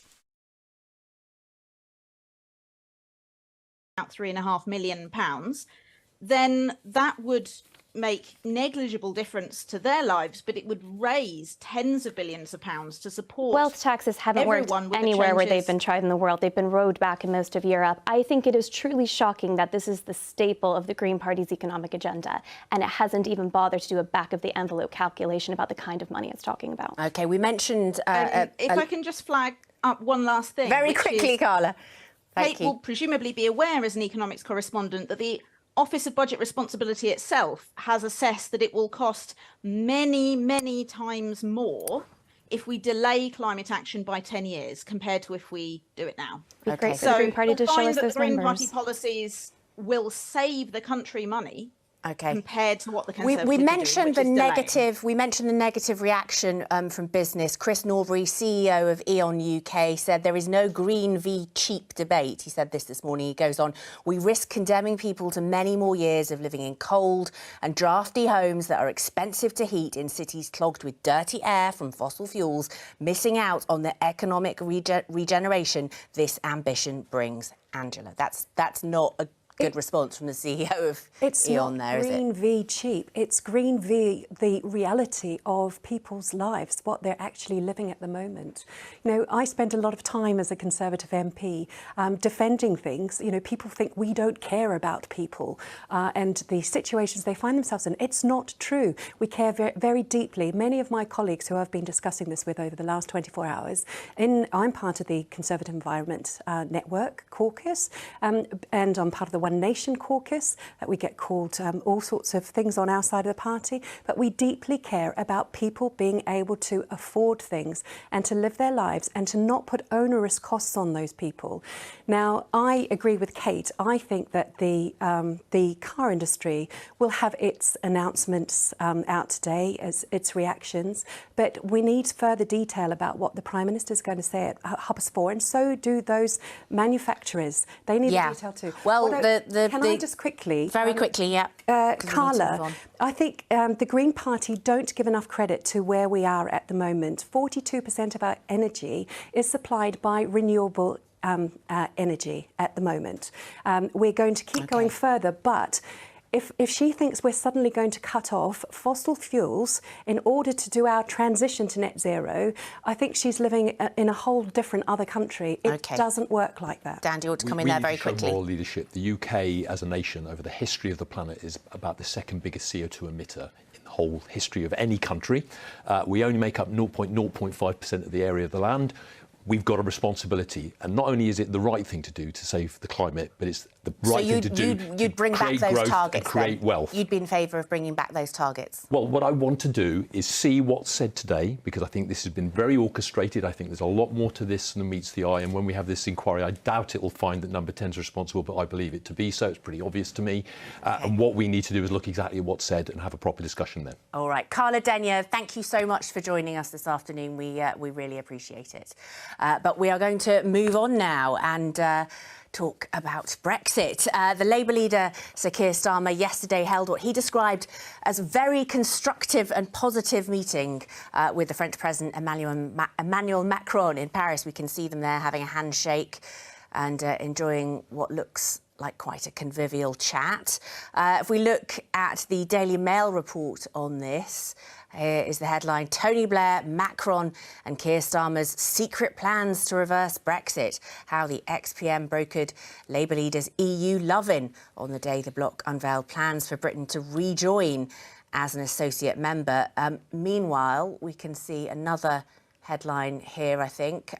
Keir Starmer set to rejoin the EU. Overtures to join revamped bloc. It's a non-starter. That's from the Eye there. Yeah, he's rejected those, according to the Eye. So, Dan, why does the Labour Party think there is a better Brexit deal on offer? Because we can see what's happening to our business, we can see what's happening to the cost of living, and we can see that. Well, you can see the problems, but why do you think you can get a better deal? We've just seen years of terror, you know. Because I think the Conservative government, in all its guises, various people, Mr. Frost and all the rest of it, had such terrible relationships with Europe that they made a path forward very, very difficult. And we have a duty, I believe, for our people, because I think that our country has a great future, but that is based on having good relationships with other countries, not just in Europe, but also in other parts of the world, of course. And Keir Starmer went to Canada to see Trudeau as well. So that's what we need. We need a resetting of relationships with all the countries around the world, not just Europe, to make sure that we get bureaucracy out of the way, so that they're not tariffs that cause difficulty, so that we can make sure that professional qualifications are recognised around the world, so that our very creative industries that we lead the world on, our artists, our musicians, can go around without needing visas in Europe, for example. There's lots of reasons why we need that reset of the relationship. OK. So, Naomi, do you believe that the reset of the... Oh, my God, I have to waffle, I suppose. The whole Brexit thing, unless you listened to me last night, I made an entire fucking waffly speech about Liz Truss and Brexit yesterday. Don't want to go into it again. Just shut up. Just fucking stop. I told you the best way to win the fucking EU over. Introduce the one thing that we should never got rid of, which is free movement of people. Literally was the worst idea. Customs union, garbage. The other thing, garbage, was a single fucking market. This shit, right? You don't need to be in them. They're bad. The free movement of people, legendary. Why? Because movement around the planet is a good idea anyway. It's just less hassle. So if we agree for the whole free movement of people, you already literally fuck over the EU for what its supposedly principles are. So you can basically say to them, we agree with the free movement of people, shit, let's agree on that. Right? And then you can go, we want free trade, a proper free trade this time, not some bullshit. That's where you get them by the curlies, no jokes. As somebody votes to leave, I'm telling you that would be a killer move. Like, literally, if you explain it to a Brexiteer, they probably wouldn't get it. I mean, I guess you would classify me as a Brexiteer, but I'm a smart one, not a stupid one. You get the point. The free movement of people thing is literally the underlying principle. You can't have currency, well, not currency anyway, that's a bit weird. You can't have the whole free tariff shit, right, without free movements of people. That literally was Verhofstadt's entire point, or the EU's entire point. If you bother to listen to the entire debate about Brexit, their first principle is free movements of people. If you literally agree to that and say, fuck your customs union and the other shit, we're not signing up for that, but we want in return free trade. That's it. Free trade. The UK could literally give European citizens free movement if they wanted to. You do know that, right?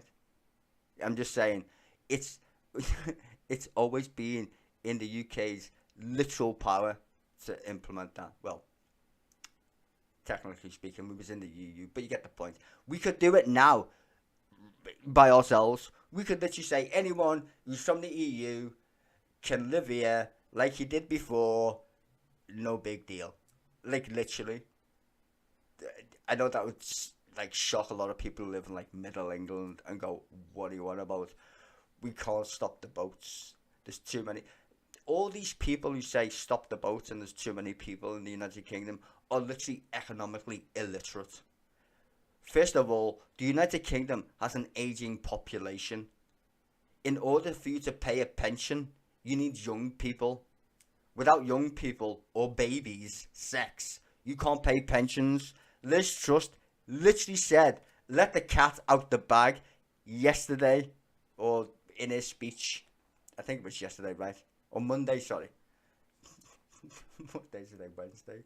Sorry, I'm confused. What day is it? Yeah, it's Wednesday. Right, that's why I thought pmqs was done. Clearly not. Thanks, Brian, by the way. So, yeah, Monday, she made a speech saying, we're going to have to raise the pension age. You know why we know that's true? Because her buddy was the Chancellor, and he looked through the numbers and went, oh shit, not enough babies. So, yeah, they're not asked about migrants. They just don't like the optics of boats. We need people, in case anybody didn't notice, we live on a fucking island. We need people to come to the United Kingdom. But these fucking retards hate people, apparently. Don't know why, but they just do. For them people on boats, I'd pay them to come here. Come here. Come and work in our country. We need people. Young people, males, 25, whatever. Just fucking come here. Pay tax. We need you. All this bullshit about we're being invaded. Bitch, we got invaded by the Romans. Just saying, a long time ago. It's funny when you listen to our right-wing newspapers. We're being invaded. 5 people on a boat. Come on. More people go on holiday to Spain and France every year. Literally, thousands of people go there. They don't stay there, technically speaking, but you get the point. But then, they have people, in them countries, they have sex, probably. In our country, they don't. Like, did you see the riots in France over the state pension age? Is 60-something?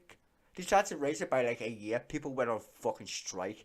In the United Kingdom, you're literally going to die before you get your pension. No jokes. They want to raise it even. So, basically, you work your entire life, you don't get a pension. You're just going to be dead. You get a pension for, like, 2 years, if you're lucky. You'll be dead by then. Like, literally.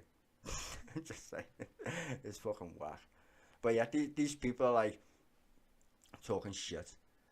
Just stop with the fear mongering that we're being invaded by foreigners. Nobody in this great United Kingdom was born, like, unless you're literally a weirdo. Every single person on this little island is mixed of some kind. There's nobody pure on this land, unless you're like literally a fucking descendant of Bodicea or some shit. If you don't know who she is, look it up. Relationship, a warmer relationship, really can prove fruitful when it comes to the actual nuts and bolts of the Brexit deal. Well, I hope it couldn't get much worse than the appalling deal that Johnson and Frost negotiated. Let's just call it what it is. The same thing in the United States. Xenophobia.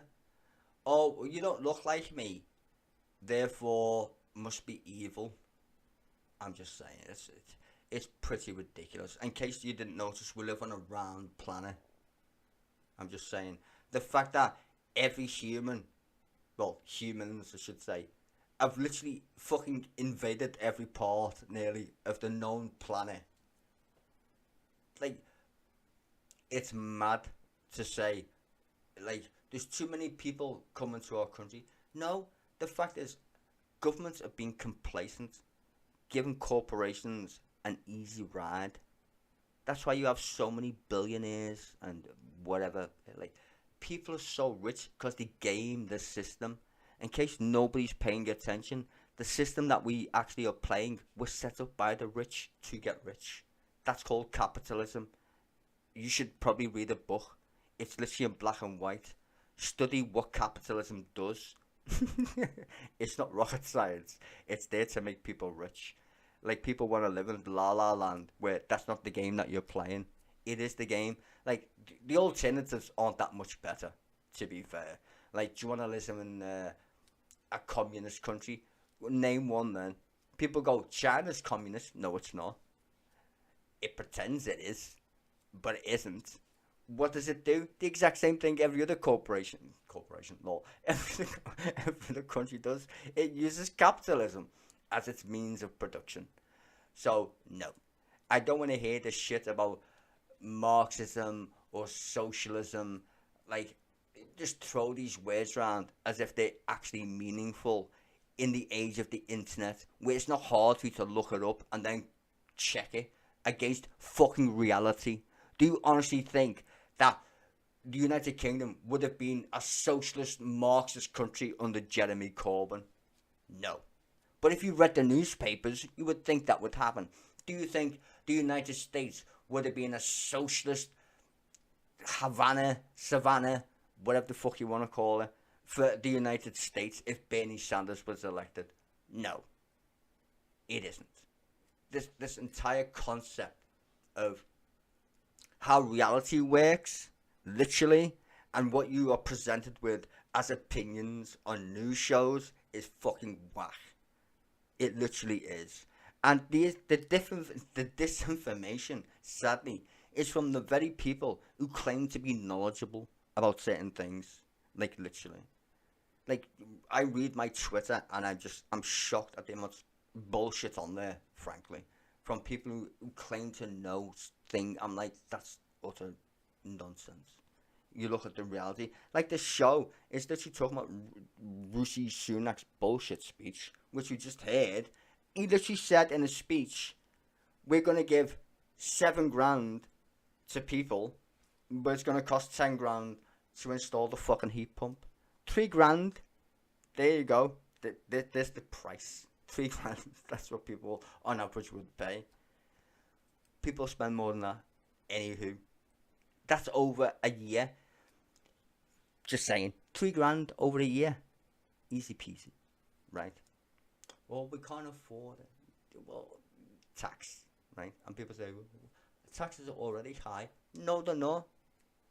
Taxes are high on poor people. They're high on rich people.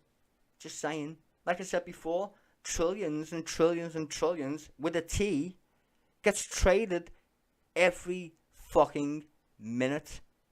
Like, as I speak, in the next hour, the FTSE, or the currency exchange market, I should say, which, whatever, will literally transact billions. It's doing it right now as I speak. Not 1% of that is being taxed. That's money being exchanged between rich people. So a rich person's buying another rich person's shit.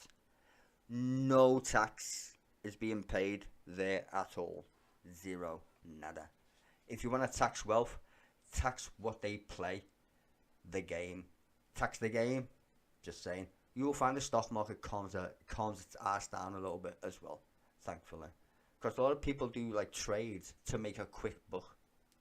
But tax them then, innit? Just saying. And it's not even like they're going to notice it. They're trading in billions of dollars or pounds or whatever they're fucking trading in. They're not going to notice a couple of quid. We will though, as taxpayers. We will notice it. Because everyone's crying, there's no money. We invented money. You understand the concept of what money is? Please look it up in a dictionary. Money is anything with intrinsic value. It's literally in the fucking dictionary. Anything is the first word under the word money. Anything with intrinsic value. The word currency is next. Currency is the valuation of money. Just so you know. Fuck's sake. I mean, it's like explaining this shit to people who should know this shit already. But yeah, I watch these shows. I'm like, you don't know this. Why is it illegal to be a prostitute? People will ask, what you mean? That's got nothing to do with money. Yes, it has. The only reason why it's illegal to be a prostitute is because you don't pay tax.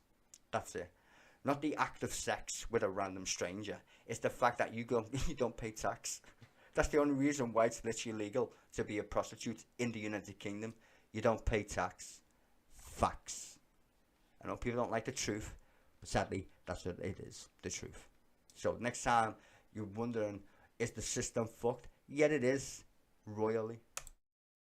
Negotiated for the UK, which is a terrible deal for the UK, pretty decent for Europe. And Frost himself, Johnson's chief negotiator, has admitted within the last few weeks that Johnson always hoped for the Northern Ireland Protocol, part of it, to eventually collapse. They know it's a duff deal. Business knows it's a duff deal. So hopefully things couldn't get any worse. I think what we've seen with Starmer and his team visiting Europe is a much more trusted partner approach to doing it, not these sort of bad faith actors that the EU has had to negotiate with on our side over the last few years. And at Best for Britain, we've been producing, as Secretariat to the UK Trade and Business Commission, a cross-party group, over 114 policy recommendations for smoothing and enabling trade with our largest partner.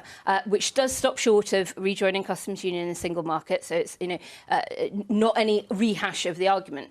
These things, I think, are very palatable to many in the EU, but would require a negotiation with people who are trusted rather than those that have sort of been seen to row back on things that they said. Right, but even sort of stopping short of rejoining institutions, there would have to be some kind of quid pro quo here, wouldn't there? Would we have to look again at freedom of movement? Yes. I just said that. That's the only underlying principle of the EU, free movement of people. Give it to them. What the only thing that you're gonna do is make the Tories mad. That's it. And people who are xenophobic. I'm gonna tell you straight off, as someone who voted to leave the EU, like I said before, don't want to go over a stale ship, but I guess I have to. There's two types of people, maybe. I'm just gonna make it two so I don't have to fucking waffle. Xenophobics and people with brains. I've got a brain, thankfully. I know why I wanted to leave the EU. Fascism, etc. Right? And the other half is xenophobic crackheads who think people who don't look like them are dangerous people. They're xenophobics. They literally live in some crackhead reality which doesn't suit the very spherical potato we live on. Like, it just doesn't match. Like, literally it doesn't. Well, we're being invaded. Shut up, right? We're not.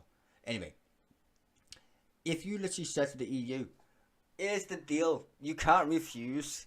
Not like a gangster, but you get the point. Free movements of people, bitch. We're gonna give it to EU citizens, whether you like it or not. Okay, don't say that. It's a stupid idea. No, don't say that. Here's the kicker. We want a proper free trade deal this time. We want the free market, and they're gonna be like, you can have free movements of people. We're not joining your customs union, and we're not joining your other shit. We want a bespoke deal, like we did last time. You can keep the rebate shit, we don't need that. But we want to still trade. The EU will literally fall off its chair, because we've got nothing to argue anymore. We don't want to be in your customs union, and we don't want to wave your stupid fucking flag. Keep your flag shoved up your ass, and your national anthem, which doesn't make any sense, considering you're not a country. The EU pretends it's a country when it's not. That's why it's weird. Hence the fascism part of my scenario. Don't like it. Never liked it. Trading's fine. Flags, nah. No, flags have never been a good idea. I'm just saying, we live in the United Kingdom. We've got our own problems with flags, in case you haven't paid attention. So no flags, please. Flags just cause trouble. They literally do. Anyway, go to any country and talk about a flag. Never gonna end well. Anywho, so yeah, give them free movements of people. They literally lose the argument at that point. They just do, and that's why I'm just like, if you got no brains when it comes to negotiating anything, no, it's all fucking idiots. Because they pander to xenophobes, and this is the part where it's mad interesting, is because the United States and the UK kind of similar. I think it's because we've imported a lot of Americans to be special advisors to people in England who should know better. Like, this Kate lady is a prime example of a fucking interloper. Like, she's imported Kate over there from the United States via the Republican Party. You do know Republicans in the United States literally want the United Kingdom to be a mini United States. No jokes. And they send advisors, dress them up as what do you call them? Think tanks, right? And then they get into power. And now she writes for a newspaper called The Spectator. How she got that job, I got no idea. Someone clearly gave her that job who's also Republican, or at least got paid by one, from the best I can work out. Because she appeared from fucking nowhere on Question Time, randomly. Who's this bitch? Oh, she's from the Institute of Bollocks, whatever, funded by American billionaires, right-wingers. Just randomly showed up on Question Time. Never seen her before. There she is. And the people who edit these shows, people say the BBC is too left-leaning. No. If you look at who actually runs the show at the BBC, the editors, you should always look up the editors. I find it funny. They're actually Tories. The person who used to work for Theresa May was the head of Newsnight. He was the editorial editor. A bit like Piers Morgan did at The Mirror. And Piers Morgan went, I didn't know about any hacking. Yes, you did. Don't lie. You're the editor of the newspaper. You know exactly what you're going to put on your newspaper. Don't talk shit. The fact that you didn't know is stupid anyway. You should get sacked for that. Just saying.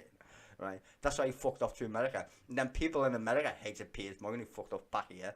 And now he's just some weird cunt on Chat TV or what the fuck it's called. Anywho, point being is, she's a crackhead and a Republican. And these people want to infiltrate our politics with batshit crazy right-wing shit like xenophobic. I mean, we're already xenophobic as a country. Like, literally, we went through World War II. It's a bit of a memory for us when it comes to fascists and Nazis, right? Just saying. But these fucking cunts, though, they like to promote it with a smile, as if nobody's paying attention to recent history. Nobody. And just saying, have you ever seen Project Paperclip? No, probably not. Where a bunch of Nazis went to NASA. Werner von Braun, anybody know who that guy is? He's loved in the United States. Forgot to mention he was a Nazi. Weird shit, huh? And other, we'd have to offer something, wouldn't we, for a better deal? So you've got this very much not good deal for the UK, which therefore by definition means it's a pretty good deal.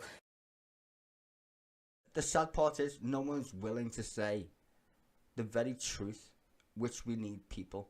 So they will literally obfuscate the fact that she's just said, do we need free movement of people? Did she even mention it? No. Why? Because she knows she lives in a xenophobic country, and saying that is suicide, apparently. Not common sense. Suicide. Because she's only out for their own interest.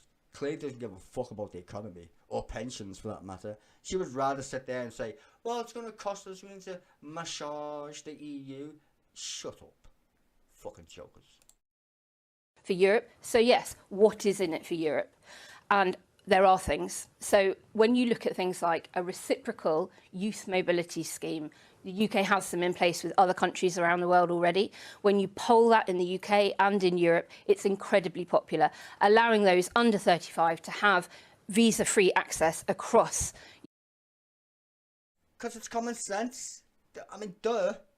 Like, free movement of people was never a bad idea. It just wasn't. Being in the customs union was a bad idea. Like, literally. Free movements of people isn't a bad idea. People go, like, what do you mean? But don't thousands of people come? Yeah, but thousands of people also leave the United Kingdom. It's a two-way street. When the financial crash happened, the amount of French people who literally came to the UK was fucking literally on the news. Because there was that many French people who came to the UK. It was literally on the news. In case you don't notice, I fucking watch the news a lot.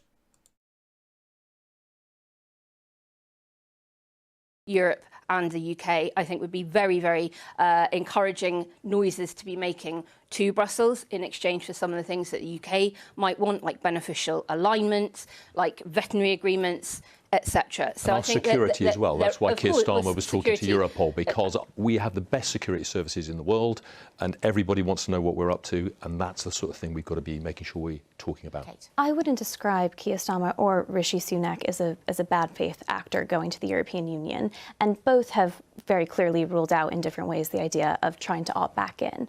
So this is fundamentally a question of trade-offs and which party will make what. The closer you want to get to that single market, which is treasured by the European Union, understandably so from their perspective. Underlined by one key factor, which I've just told you what it is, the free movement of people. You can't have access to the single market and the other shit without free movements of people. That's literally our trump card, the very thing that underlines the other pillars. Have you not been paying attention, you stupid little Republican child? No. The underlying principle, if we literally said we want free movements of people and you can't stop us, what are you gonna do? Fucking nothing. We could give that anyway. It's our sovereign right to do so. Yes, it would piss off a lot of xenophobic cunts, but there's nothing stopping us doing that already, you twat. We already, you know what the funny part is? It's not a stretch of the imagination. Why is that? I don't know, because we were in the fucking EU for like 40 fucking years. We already have all the systems literally in place to check every motherfucker on a plane. Like literally, we already have the system right there. It's not like we burned it or put it on fire. Are you mad? It's still there. We just turned it off. Like it's standby. Just turn it back on. We did it before. Like literally, it probably saved us fucking money. Like no jokes. The free movements of people shit was probably costing more money to check these motherfuckers, even though we know where they are. Like no jokes. It's fucking ridiculous. Like go on holiday as a British person, you just soon find out what I mean. Your gate's over there, but my gate was there. Yeah, it's over there now. It's fucking stupid. That's the bit that I think honestly was the worst part of leaving the EU. Free movements of people. Definitely should have kept that. Don't give a fuck what anyone says. So many voted to leave the EU. That was the worst idea ever. That was our bargaining chip. The one thing that the Tories fucking screwed the pooch on was the biggest thing that we had going for us. The United Kingdom is an island that people like to go to. We've got the oldest shit. Like literally in my city alone, we've got the fucking oldest mosque. Like you should come and visit. Just saying, right?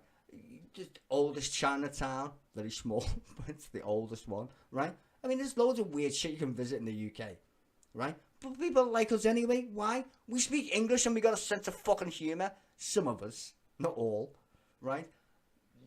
And we've got some racists, clearly, but whatever. Tell me one country that doesn't. I'll give it a sign out. Point being is, we could have used that as our card, but no. We pandered to the xenophobes who want to keep Little Britain. Like, if you've ever seen Little Britain, you know what I mean, right? This stupid idea. We live on a planet. Get over the fact that there's other people that don't look like you. The same concept of my country is literally stupid anyway. When you live on a planet, you can talk about cultural differences. That's important, because clearly culture does change a country's texture. But the vast majority of people who live and reside in the United Kingdom abide by the laws in which we are governed by. That's the difference. Laws are different than culture. People with different cultures, different faiths, different whatevers, still need to follow the law. Period. Unless we literally get invaded by somebody else, which ain't gonna happen. Like, that's not gonna happen. We've got nuclear submarines, in case nobody's paying attention. we're not gonna get invaded by another country unless World War III happens, and then that's technically not an invasion, is it? the more trade-offs you're going to have to make, more money being funneled into the EU, perhaps into the bureaucracy of it. This idea of the associate membership would include fees. It would involve the European Court of Justice. It could involve all kinds of things. And the question for Rishi Sunak and Keir Starmer is not, will you bring us back into the European Union in all its glory? It's what are the right trade-offs here? And I think there has been an impact on business leaving the EU, absolutely so. But what trade-off are you willing to make? And both I'll tell you the numbers if you want me to tell you. 100 billion a year. That's how much it cost the UK. 100 billion. Now, it doesn't cost 100 billion. We lost 100 billion in revenue. Now, let me point out, the United Kingdom as a whole brings in around 2.2 trillion per annum. Right? So, or GDP, whatever you want to measure that as, brings in about 2.2 trillion. The United States is about, the last time I checked, the United States was, I think, 22 trillion, which is a magnitude, a factor of 1, right, or 10, whatever. Anyway, point being is, it's still a lot of money, right? When you think the UK has no money, and I say, every year the UK makes 2.2 trillion, the budget for 80 billion, that's what people are like, well, spending, exchange, blah, blah. Stop. The debt to GDP ratio doesn't matter when you print your own money. Like, people don't understand that. Like, Zimbabwe, lovely country, terrible government. Clearly. Robert Mugabe, Black Hitler, as I used to call him, dead, thank God. Anyway, that guy destroyed our country. He did. I mean, he was a black xenophobe, right? He ruined his country based on ideology. He literally, the breadbasket of Africa, I don't know if you know this, was Zimbabwe, right? They used to produce most of, like, wheat, corn, whatever the fuck it was, right? Etc. That died. Ukraine took its place somehow. But anyway, you see, Africa was like a main thing, but they print their own money. Inflation was the problem, right? So you had like $1 trillion Zimbabwe bill, which you had to take about 20 of them to go buy a loaf of bread. $1 trillion pound notes. Stupid, I know, but that's what happens when you tank your economy, right? In terms of production. Now, the United Kingdom is a service sector economy, which means most people serve other people, right? Just saying. And in terms of that, it's the banking sector, really, like City of London. So, in order to get back to some kind of like stability-wise, we need more manufacturing. People are like, well, what do you mean? We haven't got natural resources or whatever. Well, we do, literally, but we never invest in it at all. Apart from oil, which is a bit different. Should invest in brains, far more better. IP in the future is going to be important, in my opinion. Intellectual property is going to be important unless the Chinese steal it, which they're good at, apparently. But yeah, besides, the whole Brexit thing is a mad one. Like I said, the free movement of people shit was a no-brainer. Should have kept it. But trade-offs. Like, she won't say it because she's a Republican. But I'm going to tell you, most of these people are just xenophobes and won't say it. Won't say the only thing that literally is the reason why Brexit mainly happened. Xenophobic people. Literally. Like, I literally kindly pointed it out to somebody on Twitter. What do you mean 87% of the people in Britain are white? Yeah, and also the newspapers that you read, every time we play Germany, was always about the war. Ever since I was growing up, every time we play Germany, the war. I mean, it's literally fucking predictable. Why is it every time we play football against Germans, the war? Like, literally. Anybody else? No. Germans, the war. It's like, it's predictable shit. It really is. And you wonder why people voted to leave. Not that they're informed on any particular reason. The vast majority just don't like foreigners. We literally have a thing in the United Kingdom or in England which says, keep calm, make a cup of tea. If you see that sign, it basically means we don't like foreigners. That's exactly what that means for anybody who's not paying attention. Just so you know. Even though people use it for a myriad of reasons, its main one is xenophobic. Don't like foreigners. Now, I'm not saying everybody's that way inclined, but the vast majority of people in Britain literally, well, when you say Britain, people are like, what do you mean? Well, we live on an island. The vast majority of people are English, right? There's 5 million in Scotland, 3-4 million in Wales, 40 odd million, I think it's 47, I think. About 46 million people are English. Let's get that shit straight, okay? So when you say Britain and England, that's why people get confused. Because the fucking vast majority of this little island we live on is covered with English people, not Scottish or Welsh people. English.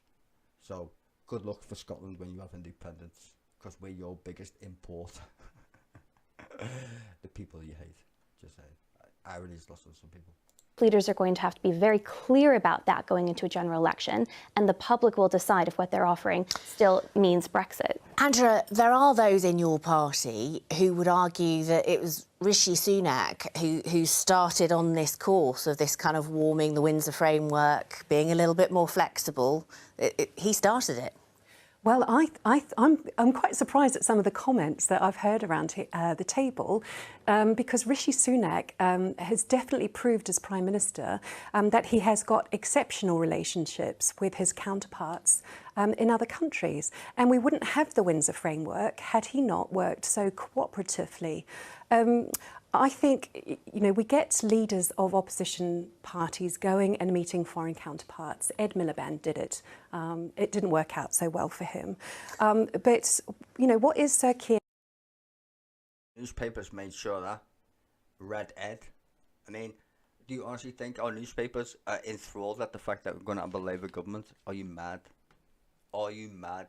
Like, people think the Guardian is left-leaning. Jesus Christ, give me a break. Opening the door to? Is he opening the door to 100,000 illegal immigrants as part of quotas coming to our country? Big intake of breath from Dan there. Let's let him. Illegal immigrants, a quota of illegal immigrants. I mean, the fact that... Whatever. I was going to bash Australia. Don't care. Full of criminals. Anyway. See? Xenophobia. Point being is, she's just literally incorrect. Like, literally incorrect at that point. Like, you need to understand economics. How does economics work? People. The very thing that we had up our sleeve was people. That's it. And we pissed it up a wall. You can't have an economy without people. You can't pay pensions without people. I don't know, like, you have to be literally a fucking moron of the highest order not to get that point. How do you pay tax if you've got no people to pay tax? We need people. We live on an island that don't produce babies. Is nobody fucking saying anything about the alarm bells? Or shall we be Japan? Like, do you want to be Japan? No, the average age of a virgin in Japan is 37. That's fucking insane. Look it up. It's true. 37. Average age of a virgin. Who's paying the pensions in Japan? One would ask. Good question. Well, look, I just think we need a reset in terms of the attitudes here, because it seems to me that people don't realise how Europe sees us and the rest of the world sees us. They see us as unreliable, not trustworthy, not sticking to our word, laughable.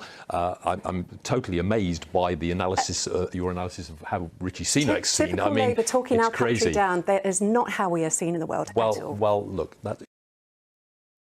I'm going to agree with the gentleman there. I know he's Labour, but I'd agree. We had a Prime Minister that literally had a face-off with a lettuce and lost. You can't make that shit up. how retarded other people see our country. Like, the fact that the United Kingdom has had the worst government for 13 years, not just this one, since its fucking conception, with the help of the Lib Democrats. And for all you Liberal Democrat voters out there, you fucking own this shit too. You put these fuckers in power, and then you give us the bright idea of Brexit, which everybody with their brain intact would say that was a stupid idea. And it definitely was a stupid idea. Why? Because you live in a country that's xenophobic. What do you think that people were going to do? I predicted it 7 months before it even fucking happened. Well, the election, to get it done. As soon as Panhead, fucking David Cameron said, "It's a good idea. We're going to give people the vote." I was like, you just didn't do that, did you? One of his advisors literally said, "This is the worst idea, David." And he was like, "Nope. I believe in my own hubris and the British people will vote to be in the EU." Clearly never watched Dad's Army in his life. I mean, literally. Have you not watched any sitcoms in the United Kingdom? Especially Dad's Army? Have you not watched this show? And you... No. You muppet. Not a lot. The fact that you can't tell me how much a pint of milk costs. I'm more worried that you've never seen Dad's Army. You twat. And we all remember this, if you're old enough like me. Tony Blair, literally in his manifesto, before he became King Tony, clearly, said, "Hey, little plebs of Britain, I am like you. I am the common man, and I'm going to give you the right / vote on the EU." You know what happened? He never did it. Do you know why? Because he knew it was a stupid fucking idea, and he knew he'd lose. You can't convince Little Britain to be in some confungled EU shit. It makes no sense to Little Britain. It's easy for Europeans. You know why? Because they was fucked up with for a long time. Like, no jokes. Europeans are not the same species as continental Europeans are not the same kind of human species as mainland Europeans in the United Kingdom. Facts. We tell completely different jokes. We have completely different sense of humour than the people, our cousins, on the continent. Just watch any comedy show. You can point out, like, just watch. Why is The Office so popular? That came from Britain. Like, literally. Little England is The Office. Go watch it with fucking Ricky Gervais. And you wonder why people voted for Brexit. Watch The Office. Right there. It's like, we made a show called Little Britain. Fucking point out the obvious. Go and watch it. David Williams or whatever his fucking name is, and Williams. Just watch that, right? And you tell me with a straight face that that's not Britain. Do you know why it was so funny? Because that's exactly Britain. Watch the racist one. She's funny. Yeah, but no, but yeah.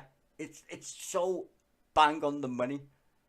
And if you was to show that today, people would be like outraged. Oh, you're offending me. Fuck off. It's funny as fuck. You were going to say that, I understand that. But look, what I think is really important is that we need to reset relationships, because you can't do any deals, whatever compromises might be needed in the future, unless there's fundamental trust and respect, and that isn't there. We couldn't. This is the thing with politicians. They sound great, but they never tell the truth. But I didn't just say what I'm saying. If he literally just got on was on there and just said, "Listen, we screwed the pooch on this one. We need freedoms and movements of people. And here's why. Stop massaging the point, bitch. You're not convincing any Little Britain viewers at this point. You just sound like a politician. Why? What do I mean by it sounds like... You talk English, you fucking cunt. Is what I mean. You're not talking English, you're just saying lots of sentences that don't mean shit. Like Rishi Sunak. He just said a lot of shit. The only thing I took away from that is, oh, so you're going to give me £7,000 and I still need to pay £3,000. Okay, I got that. You stupid cunt. Have had a worse deal, and it's so bad that it doesn't just threaten our economy, it threatens peace in Northern Ireland. That's how bad it's been, and that has been hard fought for by the last Labour government, and it's really precious. All right. Okay. I think it's definitely very briefly depressing that we have Conservative after Conservative MP pulling the immigration card and all of those scare tactics that we heard at the referendum. Angela, let you come back very briefly because we have to move on. Angela, we should welcome it and celebrate Brexit is a settled will of the UK people. And the idea nobody's of disputing reopening negotiations disputing it, when we Angela. have no details about what the EU is going to ask for We're us. not talking about reopening negotiations. There is a review. It's called a review. Thank you. It is a review on the implementation. Most of the British public all right. We can't talk over each other because then the people at home can't hear us, and we're going to move on. Most of the British public, which is a lie. England has the vast majority of people. Let's just be honest with ourselves, shall we? Come on. We're all up for, like, honesty. Let's be honest. Just saying. Let's be honest. The UK didn't leave the EU. England left the EU. You fucking idiots. There's 47 million English people. The rest are sheep. There. And a guy in a kilt. Literally. So, for when people say the vast majority of British people, no. English people. That's how it works, you dumbass. Like, people can't do math these days. It's like, so, Scotland voted to remain. Northern Ireland voted to remain. Wales, it is Wales, voted to leave. And England voted to leave. That seems 2 out of 2. Last time I checked. Right. 2 out of 2. What did we do? Oh, we left. Just pointing out the obvious. And where did the vast majority of people live who voted to leave? England. Like, I'm literally pointing out basic facts for anybody who doesn't clearly like geography. Right. The vast majority of people who voted to leave are English. English, not Welsh, not Northern Irish, not Scottish. English. That's where the chunk of the votes came from. Like, literally, it's funny. There's only like 5 million people in Scotland. And like I said, there's about 3.5 million, 4 million in Wales. There's 47 fucking million people who live in England who are English. Let's get that shit straight. So this whole British thing is garbage. Hence the xenophobic part, which I pointed out, which is very true. People don't like it, but I don't fucking care. I like to tell the truth. People don't like the truth about me, especially politicians. Now and we're talking about reset. We're going to talk about HS2. Let's have a look at this headline from Monday's Guardian. Build HS2, say Northern leaders, as ministers refuse to confirm the Manchester link. This follows reports from last week that the government is planning to cut the leg of the railway beyond Birmingham. We can see a map now which helps explain some of this. So here we see the proposed route of HS2. The confirmed leg is in green. That's currently under construction from London to Birmingham. The now maybe in doubt portions are in orange to East Midlands Parkway on the right of your screen there, and then also the western leg towards Crewe and then on to Manchester, and beyond on the east side of the country is the part that's already been cancelled, which would have gone the eastern leg to Sheffield and Leeds. Now, in recent days, ministers have repeatedly refused to confirm whether the western leg of HS2 is going to go ahead. Angela, is HS2 going to Manchester? Spades are in the ground and the government is committed to delivering HS2. The government has been subsidising rail fares since the pandemic. They've been trying to get people back onto the railways. The investment is there, and But this is rather what the minister did in the House earlier in the week. Is it going to Manchester? And people kept asking, and he wouldn't confirm. Is it going to Manchester? Well, I'd like to know what Labour Party's position is on HS2 and what they plan to do with it. I think Northern Powerhouse Rail is very important. I think linking up the cities in the north of England, Transpennine routes, are incredibly important, but so are our links between the north and London. And so the government is committed to delivering on HS2. To Manchester. The government has changed some of the phasing of HS2 because it's been very sensible to do that with costs, but the government is currently committed to delivering HS2. OK, all right. Dan, we have had some confusion in the messaging from the Labour Party as well, haven't we? We've had Pat McFadden saying certain things, Nick Thomas-Symonds then going on the radio and saying slightly different things. We can listen to, I think, to some of that. Here we go. We want to see the railway being built.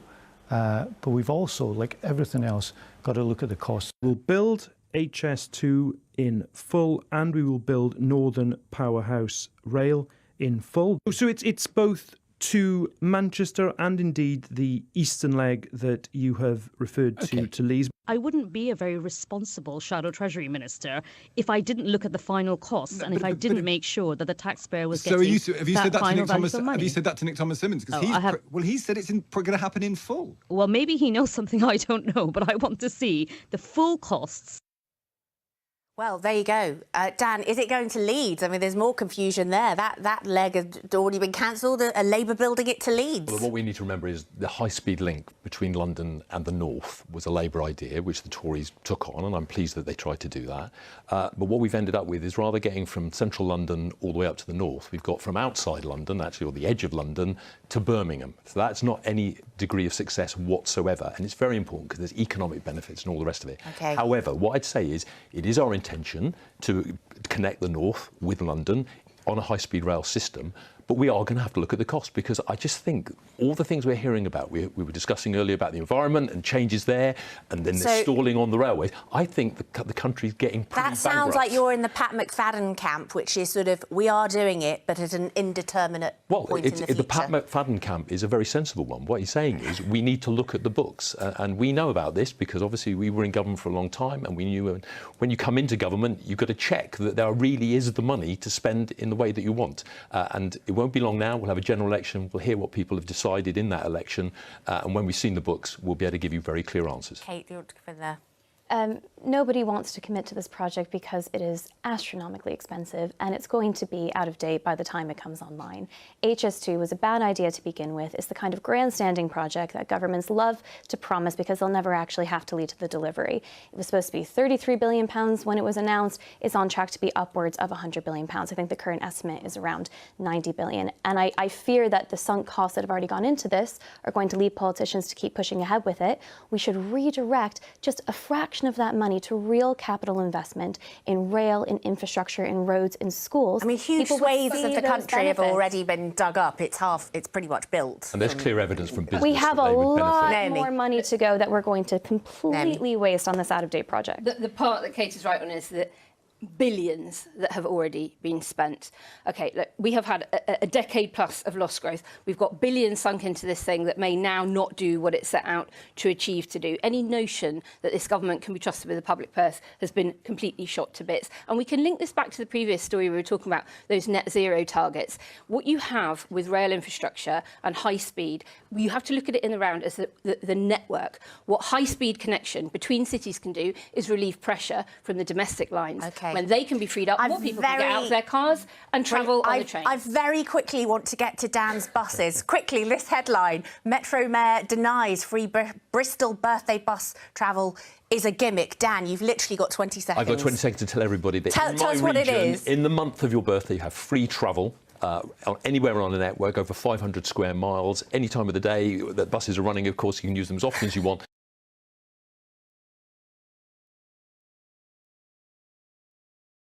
Wait, is that real? What did you just say? Free bus pass for your birthday month.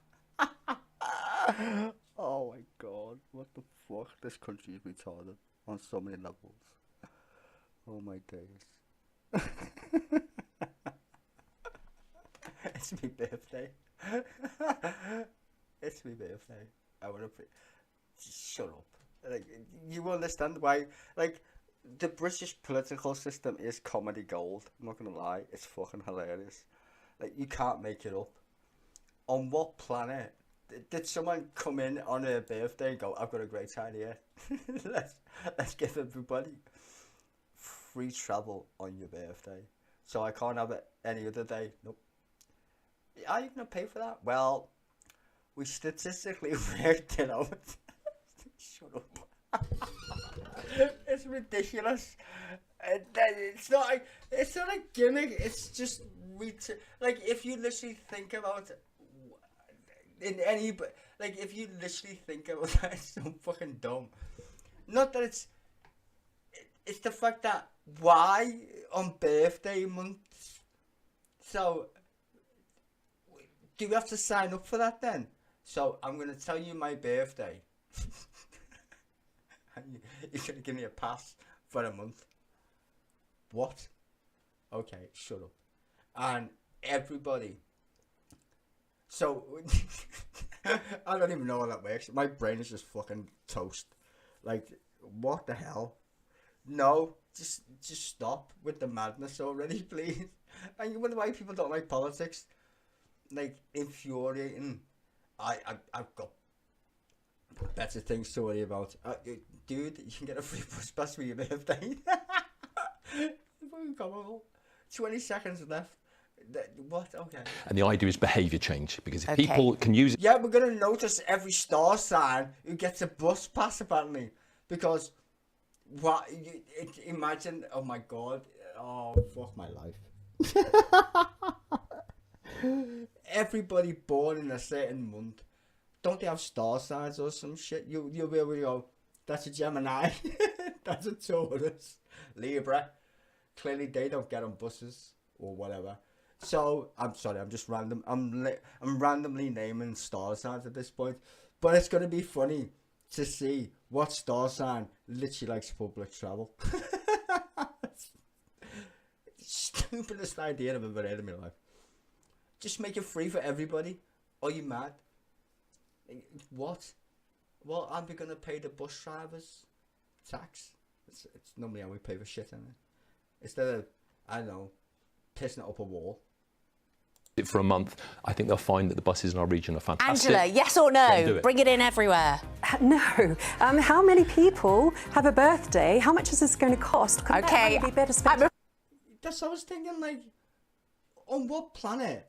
Like, they said, oh, buses are so shit, nobody gets on them, so we'll just give it them for free. Is this, so that means, technically speaking, it's already free because everybody has a birthday of every month of the year, right? So that doesn't mean, that literally means everybody gets to travel for free. At some point, I should say, clearly. Not everybody's born on every day. But the population, unless they know, what? I'm so confused. What do they know that I'm not? Wait up. Oh my god, what a stupid idea. No comments, really. Anyway, so I don't know if this is going to happen, but hopefully it might do. I'm going to have Chris Bryant on the show. Maybe. I don't know yet. Still trying to work out when he's free. But hopefully, I'm going to have literally an interview, yes, with Chris Bryant. If you don't know who he is, he's from the Ronda.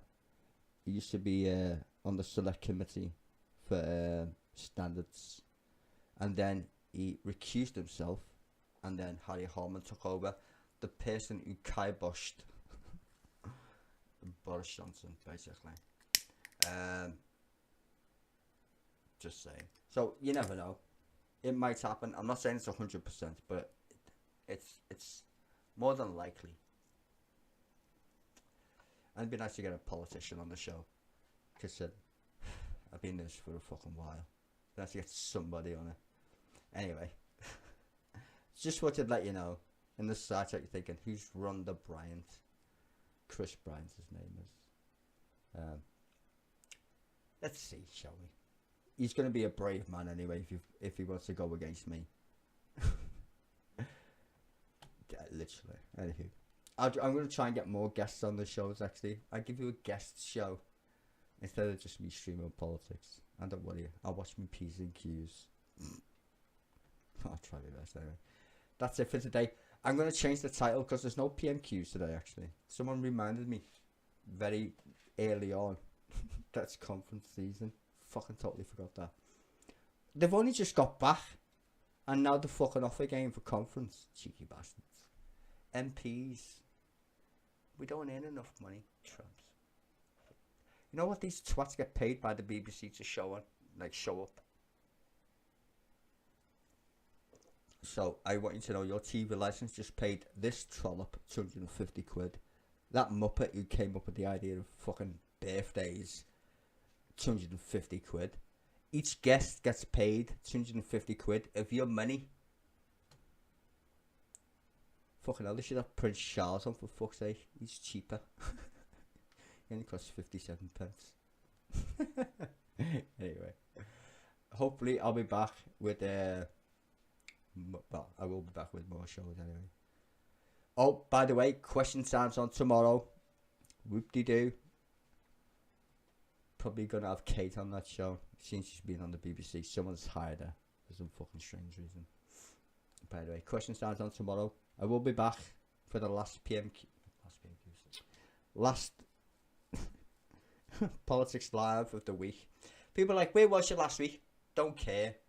Unless you pay me. I was busy. Yeah, Chris Bryant is hopeful. Let's just put it that way.